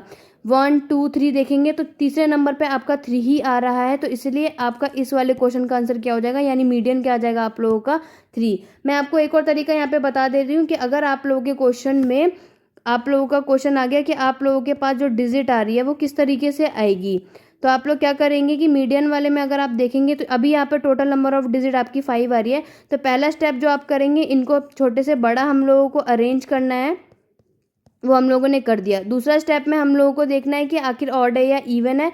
हमें पता है कि टोटल नंबर ऑफ डिजिट हमारी कितनी आ रही है यहाँ पे 5, तो आप लोग क्या करेंगे, इसमें फॉर्मूला लगाएंगे n/2 + 1। तो इससे आपको का फॉर्मूले में क्या हो जाएगा कि आप लोगों का टोटल आ रहा है 5, फिर +1 हो जाएगा अपॉन में 2 यानी कि 6/2 आ जाएगा। और इसको अगर आप लोग डिवाइड करेंगे तो इसका कितना आ जाएगा 3, यानी कि तीसरे नंबर पे कौन सी डिजिट आ रही है, तो आपका यहाँ पे आ जाएगा 1 2 3। तीसरे नंबर पे जो आ रही है वो डिजिट कौन सी है, आपकी 5। ये तो आपका नॉर्मल सा मीडियन है, जो कि अगर आपके शॉर्ट में या वेरी शॉर्ट में कभी कभी मीडियन का डायरेक्ट दे देता है ऐसा सम, तब तो आपको इसी तरीके से यही वाला फॉर्मूला यूज़ करना है और आपका आ जाएगा कि मीडियन जो है वो आपका 5th है। चलिए मैं आपको एक और सवाल बता देती हूँ कि अगर आप लोगों का मीडियन का अगर लॉन्ग सवाल में आ जाएगा तो आप लोग किस तरीके से सॉल्व करेंगे। उसके बाद हम लोग कुछ मेरिट और डीमेरिट भी देख लेते हैं। यहाँ पे सबसे पहले आपको बता देती हूँ मीडियन का आप लोग फॉर्मूला लिख लीजिएगा। इसके बाद मैं आपको एक्सप्लेन करूँगी सवाल के दौरान। जैसे आपका होता है L+N/2 माइनस CF अपॉन में F, आप लोग इसे ब्रैकेट में कर लीजिएगा, इनटू CI यानी कि क्लास इंटरवल, राइट। MD का मतलब जो होता है इसे आप लोग मीडियन कहते हैं। मैं यहाँ पे कलर चेंज कर देती हूँ जिससे आपको समझ आ जाएगा। MD को मतलब होता है, आप लोग यहाँ पे इसे बोलेंगे ये मीडियन होता है। L का मतलब होता है जो आपकी लोअर लिमिट होगी यानी कि लोअर डिजिट जो होगी वो आप लोग लिखेंगे। उसके बाद CF आपका क्यूमुलेटिव फ्रिक्वेंसी आप लोगों को बोला जाता है। डिजिट में आप लोग पेपर में इस चीज़ को ऐसे लिख भी सकते हैं कि आपने कौन सी चीज़ को किस तरीके से शो किया हुआ है। उसके बाद आप लोगों को बोला गया है एफ जो आता है वो आपका फ्रीक्वेंसी बताता है, जो आपके मीडियन में जो फ्रीक्वेंसी दी गई है वो शो होता है। और CI का मतलब आप लोगों को मैंने बता दिया वो होता है आपका क्लास इंटरवल। तो इस फॉर्मूले को आप लोग नोट डाउन कर लीजिएगा जिससे आपको काफ़ी हद तक हेल्प होगी। मैंने यहाँ पे सम नहीं डाला है मैंने, क्योंकि इसलिए आप लोगों को इजी तरीके से समझा पाऊँ। अब मैं आप लोगों को इस फॉर्मूले के दौरान आप लोगों को सवाल देती हूँ। जैसे कि अगर आपके क्लास इंटरवल में दिया जाता है कि क्लास इंटरवल में दिया गया है कि 90 से 94, 85 से लेके 89 और उसके बाद 80 से 84, इस तरीके से आप लोगों को क्लास इंटरवल दिया जाएगा। तो आप लोगों को मीडियन निकालने को बोलेगा तो आप किस तरीके से निकालेंगे। आप लोगों को क्लास इंटरवल और फ्रीक्वेंसी वही चीज़ देंगे दोस्तों जैसे हमने पीछे सवाल में समझा था। आपको क्या करना है इसमें, आप लोगों को कैसे आप लोग मीडियम लोअर लिमिट निकालेंगे कि सबसे पहले आप लोग इस सवाल में इसका n निकाल लेंगे, मतलब टोटल निकालना जरूरी है। जैसे अगर आप इनको आपस में प्लस करेंगे 8 to 10, 10 पर 14 और 15, इसका n निकाल लिया आप लोगों ने 15। उसके बाद आप लोगों को मैंने m बताया उसका आप लोग क्या करेंगे उसका मिड पॉइंट निकालेंगे, राइट। तो इस तरीके से आप लोग इसका मिड पॉइंट निकालेंगे। अब आपको बोला है कि लोअर लिमिट निकालनी है। लोअर लिमिट आप लोग कैसे निकालेंगे, जो आपकी क्लास इंटरवल होगी उसमें आपको लोअर लिमिट निकालनी होगी। जैसे अगर मैं आपको बोलूँ, जैसे मैंने आपको पीछे बताया था कि जैसे ही सबसे पहला स्टेप आप लोग इसका n निकालेंगे, उसके बाद आपको देखना है कि जो 15 है वो इनमें से सबसे ज़्यादा किसके पास में है, तो वो आपके 8 के पास में आएगा। 8 के पास में यानी कि इसका क्लास इंटरवल 75 to 69 यानी जो डिजिट दे रखी है, सॉरी 65 या फिर 75 to 79 आना चाहिए था यहाँ पे। तो आपको क्या होगा कि जो इसका क्लास इंटरवल है वो आपकी ये वाली डिजिट मानी जाएगी। अब आप लोगों को इसका लोअर लिमिट निकालना है। लोअर लिमिट में अगर आप देखेंगे कि तो यहाँ पे इसका दोनों चीज़ सेम नहीं है, तो इन दोनों के बीच की जो डिजिट होगी यानी कि 79.5 आपकी क्या हो जाएगी, 0.5 में आप लोग लिखेंगे तो ये आपका L यहाँ पर निकल जाएगा। n यहाँ पे मैंने आपको बता दिया जो आपका टोटल होगा, जो कि आपको अगर मैं बोलूँ L निकालेंगे तो L तो आप लोगों का मैंने यहाँ पे शो कर दिया कि L कितना आ रहा है आपका यहाँ पे 79.5, राइट। और मैंने आपको दूसरा आपको क्या बता दिया, जो आपका F है यानी टोटल फ्रीक्वेंसी जितनी आएगी वो यहाँ पे मैंने आपको बता दिया 15 कैसे आया। अब n/2 आता है। n/2 मतलब जो भी आपका n आएगा उसको 2 से आपको डिवाइड कर देना, यानी कि आप लोगों को 15 कर देना। 15 माइनस 2 माइनस आएगा आपका क्यूमुलेटिव फ्रीक्वेंसी। क्यूमुलेटिव फ्रीक्वेंसी में आप लोग देखेंगे कि आखिरकार कौन सी डिजिट है इसमें। फिर इस तरीके से आप लोग इस फॉर्मूले को याद रखेंगे तो आप लोगों का पूरा सवाल इजी से निकल सकता है। नेक्स्ट आता है आपका इसका मेरिट बताएंगे कि आखिरकार यानी मेरिट किसका, यहाँ पे बता देती हूँ कन्फ्यूजन की ना हो किसी को। तो यहाँ पे आप लोगों का मीडियन का गुण बताया गया है कि मीडियन का आप लोग क्या लिख सकते हैं, इट इज़ रिजिडली डिफाइंड, यानी कि इसको आप लोग आराम से डिफाइन किया जा सकता है। It is easy to understand and easy to calculate, इसे आराम से समझा भी जा सकता है और उसको अंडरस्टैंड भी यानी कि कैलकुलेट भी ईजी से करा जा सकता है। और इसका एक्सट्रीम वैल्यू पे यानी कि इसका चरम मूल्य पे कोई भी प्रभावित नहीं पड़ता। और it can be calculated by distribution with open and classes. Median का यूज़ आप लोग एवरेज टू बी यूज़ यानी कि कोई भी क्वालिटेटिव डाटा के कोई भी उसके एकमात्र औसत निकालने का करते हैं। कैन बी डिफाइंड ग्राफिकली, और आप लोग उसको ग्राफिक के रूप में भी इसे निर्धारित किया जा सकता है। डीमेरिट आप लोग के यहाँ पे बताए गए हैं। आप लोग देख सकते हैं कि पूरे के पूरे ऑब्जर्वेशन पे बेस्ड नहीं होता और ना ही है आपके गणितीय उपचार करने के लिए सक्षम होता है।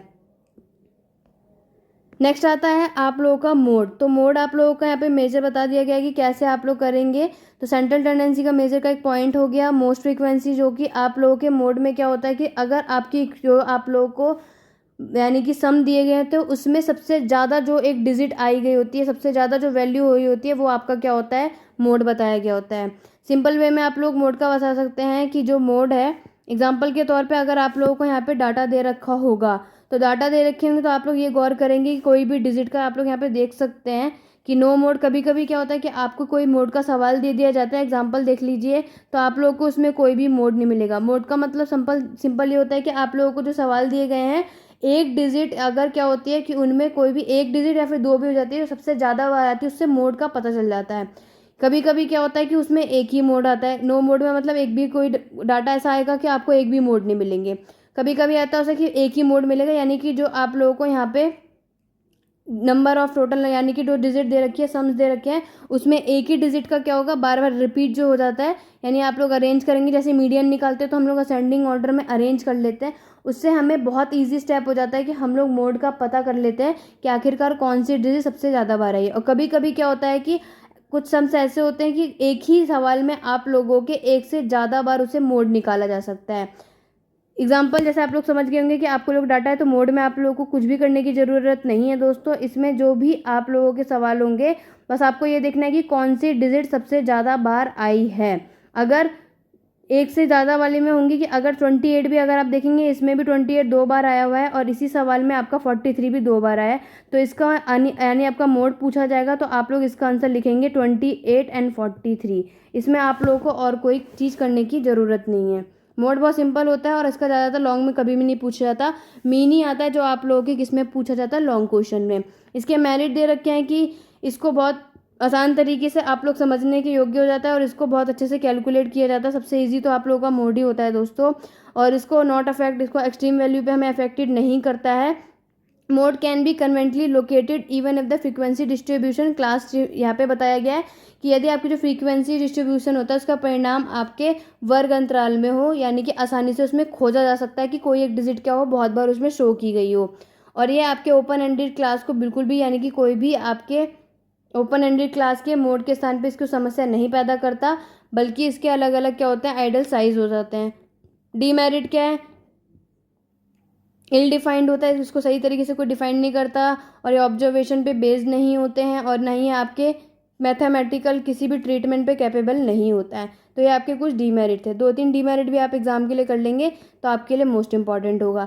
सबसे बड़ी बात दोस्तों, कभी कभी आप लोगों के लिए लॉन्ग में अगर आप लोगों का कोई भी सम दे दिया जाता है तो उसमें से आपको कभी कभी यहाँ पे क्या पूछ लिया जाता है, इन लोगों के, यानी कि आप लोगों का न्यूमेरिकल जो क्वेश्चन ना पूछ के जब आप लोगों को नॉर्मल क्वेश्चन पूछते हैं तब उसमें आप लोगों का मीन मोड मीडियन के डिफरेंशिएट भी बता दिया जाता है।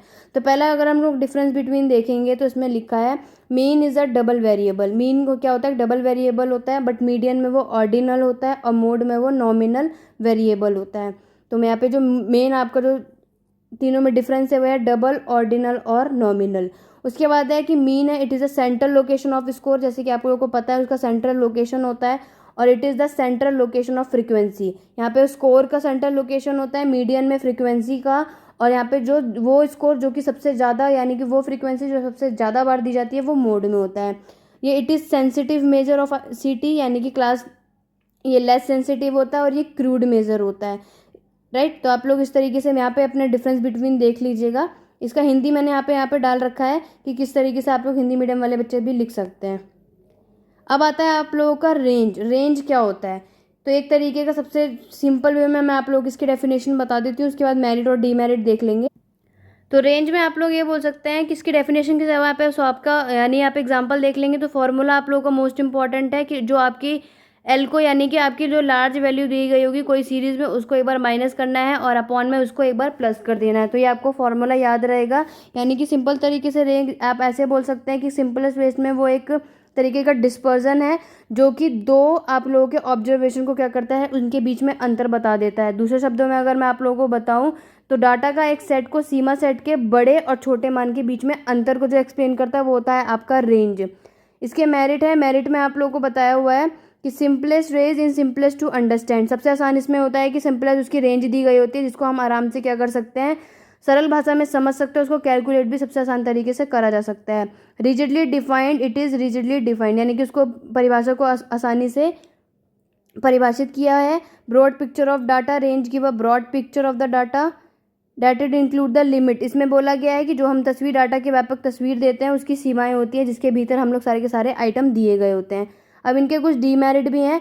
No based on all item, unsuitable measurement, ये आप लोग देख लीजिएगा। मेन जो अब मोस्ट इंपॉर्टेंट टॉपिक आता है यानी कि क्वार्टाइल डेविएशन, उसका आप लोगों का कैसे सवाल को सॉल्व करना है वो हम लोग देख लेंगे उसके फॉर्मूले के साथ। तो यहाँ पे बताया गया है, पहले यहाँ पे डेफिनेशन दी गई है कि quartile are the 3 point that divide a distribution into 4 equal part. ये आपके स्किनर ने बोला था कि आपके जो क्वार्टाइल डेविएशन को क्या किया गया है, 4 बराबर भागों में विभाजित कर देते हैं। क्वार्टाइल डेविएशन एक सेमी इंटर क्वार्टाइल रेंज होती है जिसका 1/2 the distance between the first and third quartile, यानी कि आपका फर्स्ट से एक 1/2 होता है किसकी श्रेणी से, पहले और तृतीय यानी कि पहले और तीसरे क्वार्टाइल के बीच में जो अंतर होता है उसका आधा होता है। इसके मेरिट देख लेंगे, उसके बाद मैं आपको सवाल के अकॉर्डिंग बताऊंगी कि किस तरीके से आप लोगों को इसके सम्स निकालने हैं। मेरिट है आपका सिंप्लिसिटी यानी कि सरलता, यानी कि इसको आसान तरीके से आप लोग इस सवाल को क्या कर सकते हैं, सॉल्व कर सकते हैं, उसको कैलकुलेशन किया जा सकता है।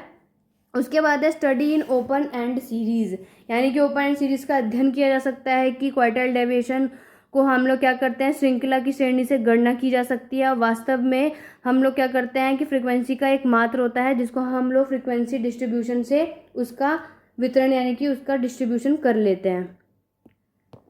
उसका डीमेरिट भी दे रखा है, आप लोग देख लीजिएगा। तो चलिए मैं यहाँ पे आपको सवाल बता देती हूँ कि सेंट्रल टेंडेंसी का अगर आप लोगों का क्वार्टाइल डेविएशन का आप लोगों के सवाल आ जाएंगे तो किस तरीके से आप लोगों को इसका सॉल्यूशन करना है। जैसे कि अगर मैं आपको बोल दूं कि आपको यहाँ पे दे रखा है कि पहला आपको दे रखा है साइज़ दिया हुआ है, तो अगर आपको बोल रखा है 1 से लेके कोई भी साइज़ दिया हुआ है, मैं आपको एग्जाम्पल बता दे रही हूँ जिससे आपको काफ़ी हेल्पफुल होगी। दूसरी तरफ आपको दे रखा है यहाँ पे फ्रीक्वेंसी गिवन है, राइट। फ्रीक्वेंसी आपकी कुछ भी हो सकती है, आप उस तरीके से देख सकते हैं। 3, 2, 5 हो गया, 7 हो गया, 9, आप लोग कोई भी अपने हिसाब से डिजिट या इक्वेशन बना सकते हैं। आप लोग इस सवाल को बस समझ लीजिएगा कि ये डिजिट आपको गिवन है। अब आपको क्या करना है, यहाँ पे क्यूमुलेटिव फ्रीक्वेंसी निकालनी है। तो आप लोग कैसे निकालेंगे क्वार्टाइल डेविएशन, कि जो आप लोग के यहाँ पे 3 दिया हुआ है उस जो पहली डिजिट लिखी होती है आप लोग क्या करेंगे, उसी डिजिट को आप लोग लिख लेंगे और उसके बाद आप लोगों को ये क्रॉस करते जाना है। यानी कि जो 3 को है उसको आपको नीचे वाले डिजिट से प्लस करना है। तो 3 + 2 हो जाएगा आपका 5। 5 में आप लोग इसको प्लस करेंगे तो कितना आ जाएगा 10 आप लोग यहाँ लिख दीजिएगा। ऐसे 10 में आपको 7 हो जाएगा 17।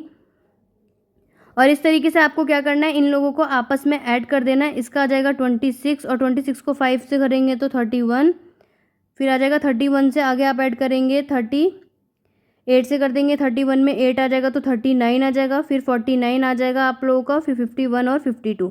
तो इस तरीके से आप लोगों को क्यूमुलेटिव फ्रीक्वेंसी निकाल लेनी है। यानी कि उसके बाद आपको क्या करना है, फ्रीक्वेंसी का जो टोटल निकालना है, इसको n बोलते हैं। तो इसका टोटल आप लोगों को किसके बराबर हो जाएगा, सिग्मा f के साथ, जो आपका टोटल बता देगा इसका, राइट।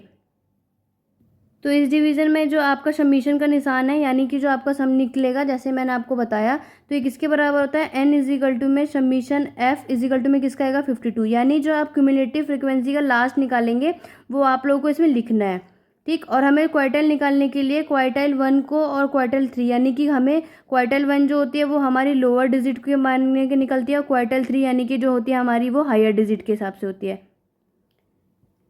तो चलिए आगे निकाल लेते हैं इसका सॉल्यूशन। आप लोगों का मेन यहीं से सॉल्यूशन शुरू हो गया कि आपको सवाल में सिर्फ यानी कि जो आपके एग्जाम में आएगा उसका साइज और फ्रीक्वेंसी ही दी जाएगी। पहले आप लोग क्यूमुलेटिव फ्रीक्वेंसी निकाल लेंगे। याद रख लीजिएगा कि आप लोगों को किस में, क्वार्टाइल डेविएशन में कैसे निकालना है, कि जो आप लोगों के ऊपर डिजिट यानी कि जो सबसे पहली डिजिट दे रखी है वो लिखने के बाद आपको 1 बाय 1 इनको आपस में प्लस कर देना है। तो चलिए आगे का सवाल देख लेते हैं। आप लोगों को क्या करना है, पहले आप लोगों को लोअर क्वार्टाइल निकालना है यानी कि Q1 निकालना है। तो आप लोग इसमें क्या करेंगे, Q1 निकालने के लिए आप लोगों को साइज़ निकालना है, साइज ऑफ n/4, ठीक है। इसका फॉर्मूला है जो आपके आइटम में टोटल आई थी। अब इस क्वेश्चन में क्या है कि जैसे आपका टोटल नंबर ऑफ n कितना आया था, तो आप लोग क्या लिखेंगे, टोटल नंबर ऑफ n आपका कितना आया था 52, राइट। ये आपका 52 बता दिया था कि 52 और आपका समीशन f के बराबर था। तो उसके बाद आपको क्या करना है, 4 से डिवाइड करना है। तो आपका कैसे आ गया 13। तो आपको क्वार्टाइल डेविएशन में याद रखना है कि 13 किसके बाद आता है, जैसे आप देखेंगे यहाँ पे आपका 10 है तो आता है आप लोगों का 17। तो आप लोग किसके सामने का मानेंगे, ये 4 वाले के सामने का। तो जो आप लोग के 13 के सामने वाला मिल गया तो उस तरीके से आप लोग बोल सकते हैं कि Q1 कितना होगा, हमारा 4 होगा। यानी कि जो आपकी लोअर क्वार्टाइल होगी वो आप लोग के यहाँ पे इजीली से निकल गई, राइट। इसके बाद आप लोग क्या करेंगे, अपर क्वार्टाइल निकालेंगे। अपर क्वार्टाइल कैसे निकालते हैं, मैं यहाँ पे यू क्यू लिख दे रही हूँ स्पेस का मैं दोस्तों। तो अपर क्वार्टाइल में मैंने आपको बताया था कि ये आप लोगों की जो क्वार्टाइल की तीसरे नंबर की जो पोजीशन होती है, इसलिए आपको इसको लिखना होगा 3n/4 आइटम। तो आपको इसमें क्या करना है, जैसे आपको पता है 3 है और टोटल नंबर ऑफ आपकी फ्रीक्वेंसी 52 थी और आपको 4 से इसको क्या कर देना है, कट कर देना है। तो आप लोग अगर इसे काट के देखेंगे तो आपका आ जाएगा 39। तो 39 तो आप लोगों को पता है कि 39 किसके पास में आ रहा है, तो आप उसके सामने यहाँ पे लिख देंगे तो आ जाएगा आपके 7 के पास। तो ऐसे आपका अपर क्वार्टाइल कितना निकलेगा, 7, राइट। ठीक, इससे आप लोगों के सवाल में क्या हो गया कि आप लोगों के सवाल में लोअर क्वार्टाइल भी पता चल गया कि आपका 4 आ रहा है और अपर भी आपका 39 आ रहा है। दोस्तों हमेशा याद रखना, अगर आप लोग लोअर क्वार्टाइल और हायर क्वार्टाइल यानी अपर क्वार्टाइल निकालेंगे तो हमेशा 4 आता है अपॉन में। और जब हम लोग इस सवाल के आगे सॉल्यूशन करेंगे तो मैं यहाँ पे छोटी सी जगह में आपको बता दे रही हूँ कि जैसे ही आप लोग इसके फॉर्मूला यानी कि क्वार्टाइल डेविएशन जब आप निकालेंगे तो इसका यानी कि Q आपको Q3 से माइनस करना है Q1, इसके अपॉन में हमेशा क्या आता है, 2 आता है। याद रखिएगा क्वार्टाइल डेविएशन में 2 से डिवाइड किया जाता है और लोअर और अपर क्वार्टाइल निकालने के लिए हमेशा 4 से डिवाइड किया जाता है। तब हम लोग क्या करेंगे, इसी तरीके से आप लोगों का कितना आ गया था, जैसे मैंने आपको बताया था 39 आ गया था, तो Q आपका 3 कितना आ गया था, 7, और आपका क्वार्टाइल 1 कितना आया था, 4। तो आपका कितना हो जाएगा, 4 माइनस का 1 अपॉन में कितना आ जाएगा, 2, यानी कि 3/2 आ जाएगा, जो कि आपका कितना हो जाएगा 1.5 आपका क्या निकलता है, क्वार्टाइल डेविएशन। तो इस तरीके से आप लोगों का क्वार्टाइल डेविएशन निकल जाएगा। इसके बाद आप लोग को ये क्या करना है दोस्तों, सवाल यहीं ख़त्म नहीं होगा। इसके बाद आप लोग को क्या निकालना है, कोफिशिएंट ऑफ क्वार्टाइल डेविएशन निकालना है। आप लोग इसे नोट डाउन कर लीजिएगा जिससे कि अकॉर्डिंग मैंने क्या किया, अदरवाइज आप वीडियो को वापस से चला के देख लीजिएगा। इसका फॉर्मूला क्या होता है कि Q3 माइनस Q1 अपॉन में Q3 को प्लस करना है आपको Q1 से, राइट। यानी कि आप लोग 7 को माइनस करेंगे 4 से, 7 को क्या करेंगे +4। तो इससे आप लोगों का क्या निकल जाएगा, cumulate coefficient of quartile deviation. तो इसका क्या आ जाएगा, 3/11। तो इस तरीके से आप लोग को क्वार्टाइल डेविएशन का सवाल निकालना है। मैं इन शॉर्ट में आप लोग को रिपीट कर दे रही हूँ कि सबसे पहले आप लोगों को नंबर यानी कि जो फ्रीक्वेंसी दी गई होगी, पहला स्टेप है आप लोगों का उसका टोटल कर देना है। दूसरा स्टेप आप लोगों को क्यूमुलेटिव फ्रीक्वेंसी निकालनी है, जो कि आप लोगों को फ्रीक्वेंसी का पहले डिजिट लिख के और नीचे वाले डिजिट से प्लस करते जाना है। उसके बाद मैंने आपको बताया था कि जो आप लोग की फ्रीक्वेंसी है वो किसके बराबर होती है, आप लोगों के किसके, मैं भूल गई सॉरी, हाँ, आप लोगों के किसके बराबर होता है, एफ के बराबर होता है, जो कि आपके कितना आया था, लास्ट जो डिजिट होती है उसके बराबर माना जाता है। उसके बाद आप लोगों को लिखना होता है दोस्तों कि आखिरकार आप लोगों को क्वार्टाइल डेविएशन निकालने के लिए आप लोगों को क्या करना होता है, Q1 और Q3 निकालना होता है। Q1 आपका लोअर क्वार्टाइल आपको शो करता है और Q3 आपके हायर क्वार्टाइल को शो करता है। और लोअर क्वार्टाइल निकालने के लिए आपको हमेशा याद रखना है कि उसका टोटल नंबर ऑफ फ्रिक्वेंसी से हमेशा 4 से डिवाइड करना होता है, चाहे लोअर हो चाहे अपर हो। उसके बाद नेक्स्ट स्टेप में आप लोग क्या करेंगे कि क्वार्टाइल डेविएशन में आप लोग का फॉर्मूला है Q3 माइनस Q1 अपॉन में 2। मैं यहाँ पे एकदम क्लीन एक बार दोबारा तरीके से लिख दे रही हूँ कि जैसे ही आप लोगों को क्वार्टाइल डेविएशन पूछा जाएगा तो आपको उसमें Q1 और Q3 पता होना चाहिए। Q1 मैंने आपको बता दिया कि वो लोअर डिजिट के लिए, और Q3 आपका अपर या फिर आप लोग बोल सकते हैं उसका अपर क्वार्टाइल पता करने के लिए होता है। और क्वार्टाइल डेविएशन निकालने के लिए आपको क्या करना होता है, Q3 में से Q1 को माइनस करना होता है और 2 से डिवाइड करना होता है। और यही आपका जो लास्ट स्टेप आप लोगों को निकालना है, वो आपको निकालना है कोफिशिएंट, वो भी किसका, क्वार्टाइल डेविएशन का। तो कोफिशिएंट ऑफ क्वार्टाइल डेविएशन का जो फॉर्मूला होता है वो आपका होता है Q3 माइनस Q1 अपॉन में नीचे Q3 प्लस Q1 होगा। याद रखिएगा इसमें कोई भी चीज़ से आपको 2, 3, 4 से डिवाइड नहीं करना है। और इस तरीके से आप लोगों का क्वार्टाइल और कोफिशिएंट ऑफ क्वार्टाइल डेविएशन निकल जाएगा। जो आप लोगों का मोस्ट इंपॉर्टेंट टॉपिक बताया था कि जो लोअर और अपर क्वार्टाइल आप लोग निकालेंगे उसमें आप लोगों को नंबर ऑफ फ्रीक्वेंसी से 4 से डिवाइड करना होता है। याद रखिएगा 4 और 2 में गलती को मत करिएगा। तो इन फॉर्मूले को आप लोग अच्छे से लिख लीजिएगा एक तरफ से। तो ये आप लोगों के क्वार्टाइल डेविएशन था। आई होप आप लोगों को दोस्तों अच्छे से समझ आया होगा। नेक्स्ट आपका जो लास्ट टॉपिक है वो आपका मीन डेविएशन आता है। इसको भी क्लियर कर लेते हैं जिससे कि आप लोग एग्जाम में मीन डेविएशन भी कर सकते हैं। तो मीन डेविएशन में आप लोग किस तरीके से निकाल सकते हैं, आप लोग का फॉर्मूला होता है इसमें सिग्मा, आप यहाँ पर D अपॉन में एन जो आपका शो किया गया होता है वो आपका होता है नंबर ऑफ वैल्यू, और उसके बाद M आपका मीडियन मीन बताया गया होता है, ये सिग्मा का साइन होता है, और F क्या होता है आप लोगों का फ्रीक्वेंसी शो करी गई होती है। ये आप लोगों का फॉर्मूला है, आप लोग इसे लिख लीजिएगा। और मीन डेविएशन में आप लोगों को क्या करना होता है कि आप लोगों को माइनस करना होता है। नीचे दिखा देती हूँ मैं आप लोगों को। इसका मीन डेविएशन का मेन चीज़ बताई गई है। इसमें यहाँ पे लिखा है कि it is called average deviation. याद रखिएगा कि मीन डेविएशन को एवरेज डेविएशन के नाम से भी जाना जाता है। It is defined as the alternative average of the deviation of the various item of series computer. यानी कि इसमें ये बोला गया है कि एक तरीके से विभाजन कर दिया जाता है। ये इंपॉर्टेंट नहीं है, तो चलिए मैं आप लोग को एग्जांपल के तौर पे समझा देती हूँ कि मीन डेविएशन आप लोग कैसे निकालेंगे। तो मीन डेविएशन में आप लोग को यहाँ पे दिख रहा है कि यहाँ पे आप लोगों को कुछ सवाल दिए गए हैं। तो इस वाली कैलकुलेशन में आप लोगों को क्या करना है कि इसके हिसाब से आप लोगों को इन आपस में इनको प्लस कर देना। टोटल नंबर ऑफ डिजिट कितनी है उसको नीचे लिख देना है जो आपके n बोली गई है, और उसके बाद आप लोगों को इसे काट देना है। तो ये आपका हो जाएगा मीन। आगे देख लेते हैं। यहाँ पे दूसरा भी यहाँ पे कोई डिस्टेंस दिया हुआ है, वैल्यू और उसके कुछ डिस्टेंस है, उसको किस तरीके से आपका मीन डेविएशन निकाला जाएगा। जैसे आपको वैल्यू दे रखी है उसका नीचे, तो आप लोगों को क्या करना है दोस्तों, इन कॉलम में आप लोगों को जो ऊपर की जो यानी कि जो डिस्टेंस दे रखे होंगे और आपको मीन डेविएशन निकालने को बोलेगा, तो इन सारे सम यानी कि सवाल को आपस में आपको इनको प्लस कर देना है। और टोटल नंबर ऑफ डिजिट कितनी है, ये 1 2 3 4 5 6 7 8 इस यानी कि 8 है। इसको क्या करना है, उससे आपको डिवाइड कर देना है। तो उस तरीके से आप लोगों का क्या निकल जाएगा, मीन डेविएशन। और यही आपका कोफिशिएंट ऑफ मीन डेविएशन निकालने को बोलेगा, तब आप लोग ये फॉर्मूला लिखेंगे, mean deviation into m into 100। यानी कि जो आप लोग का 3.75 यानी कि किसके बीच में आपका मीन निकला था, यानी मीन आपका जैसे 9 आया है तो आप लोग मीन उसमें 9 लिख देंगे, और टोटल जो मीन डेविएशन आया था जो आपके काटने पे आंसर आया था उसको ऊपर, और आपको 100 से क्या करना है, इंटू कर देना है। याद रखिएगा कि मीन यानी एक्यूरेट, इसमें से कौन सा एक्यूरेट स्पेस था वो लिखना है, टोटल नंबर ऑफ डिजिट कितनी है वो नीचे लिखनी है, और मीन डेविएशन जो आपका आंसर आया होगा। इस तरीके से आप लोग लिख सकते हैं। अब इनकी यूटिलिटी देख लीजिएगा आप लोग, यहाँ पे उपयोगिता बताई गई है। और स्टैंडर्ड डेविएशन का फॉर्मूला, यहाँ पे एक और फॉर्मूला दे रखा है स्टैंडर्ड डेविएशन का, स्क्वायर रूट वाला। तो स्क्वायर रूट का फॉर्मूले का यहाँ पे आप लोग देख लीजिएगा, इतना नहीं पूछा जाता है, बट स्टैंडर्ड डेविएशन का वो ऊपर वाला मेथड ज़्यादा आता है। अब इसको कैलकुलेट कैसे कर सकते हैं आप लोग यहाँ पे देख लीजिएगा, ये इंपॉर्टेंट नहीं है। एक एग्जाम्पल मैं आप लोगों को स्टैंडर्ड डेविएशन का समझा देती हूँ, जिसमें आप लोगों के एग्जाम में आएगा, तो आप लोग इस तरीके से कीजिएगा। जैसे यहाँ पे बताया गया है कि Siya has 20 roses bushes the number of flower of each, यानी कि सिया के पास 20 गुलाब की झाड़ियाँ हैं, और उसके पास क्या है कि अलग अलग पंखुड़ी जो बोले गए हैं उनकी संख्या कितनी है, इतनी संख्या उसने बता दी है। अब आपको क्या करना है, स्टैंडर्ड डेविएशन निकालना है। तो सबसे पहले क्या करेंगे दोस्तों, आप लोग इन सबको आपस में प्लस कर देंगे, जैसे मैंने आपको मीन में बताया, राइट। और उसके बाद ये टोटल नंबर ऑफ डिजिट कितनी है, 1 2 3 4 5 6, तो टोटल नंबर ऑफ डिजिट कितनी है आपकी 20। तो जो भी आप लोग इन लोगों को आपस में प्लस करेंगे, 9 + 2 + 5, और जो टोटल नंबर ऑफ डिजिट होगी वो आप लोग इसको नीचे प्लस लिख देंगे, यानी कि नीचे 20 दे रखी है। उसके बाद आप लोग एक फॉर्मूला दे रखा है यहाँ पे, xi + हाइफन अपॉन का स्क्वायर करेंगे। तो इसमें x जो होता है वो आप लोग कैसे विभाजित करेंगे, x यानी कि टोटल नंबर ऑफ डिजिट कितनी है।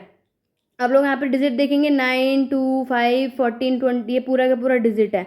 तो आपका x1 यानी जो पहली डिजिट है 9 वो आपकी x1 मानी जाती है। उसके बाद दूसरी जो आती है x2 x3 ऐसे करके आपके x4 x20 तक ये पूरे इसको x बोला जाता है।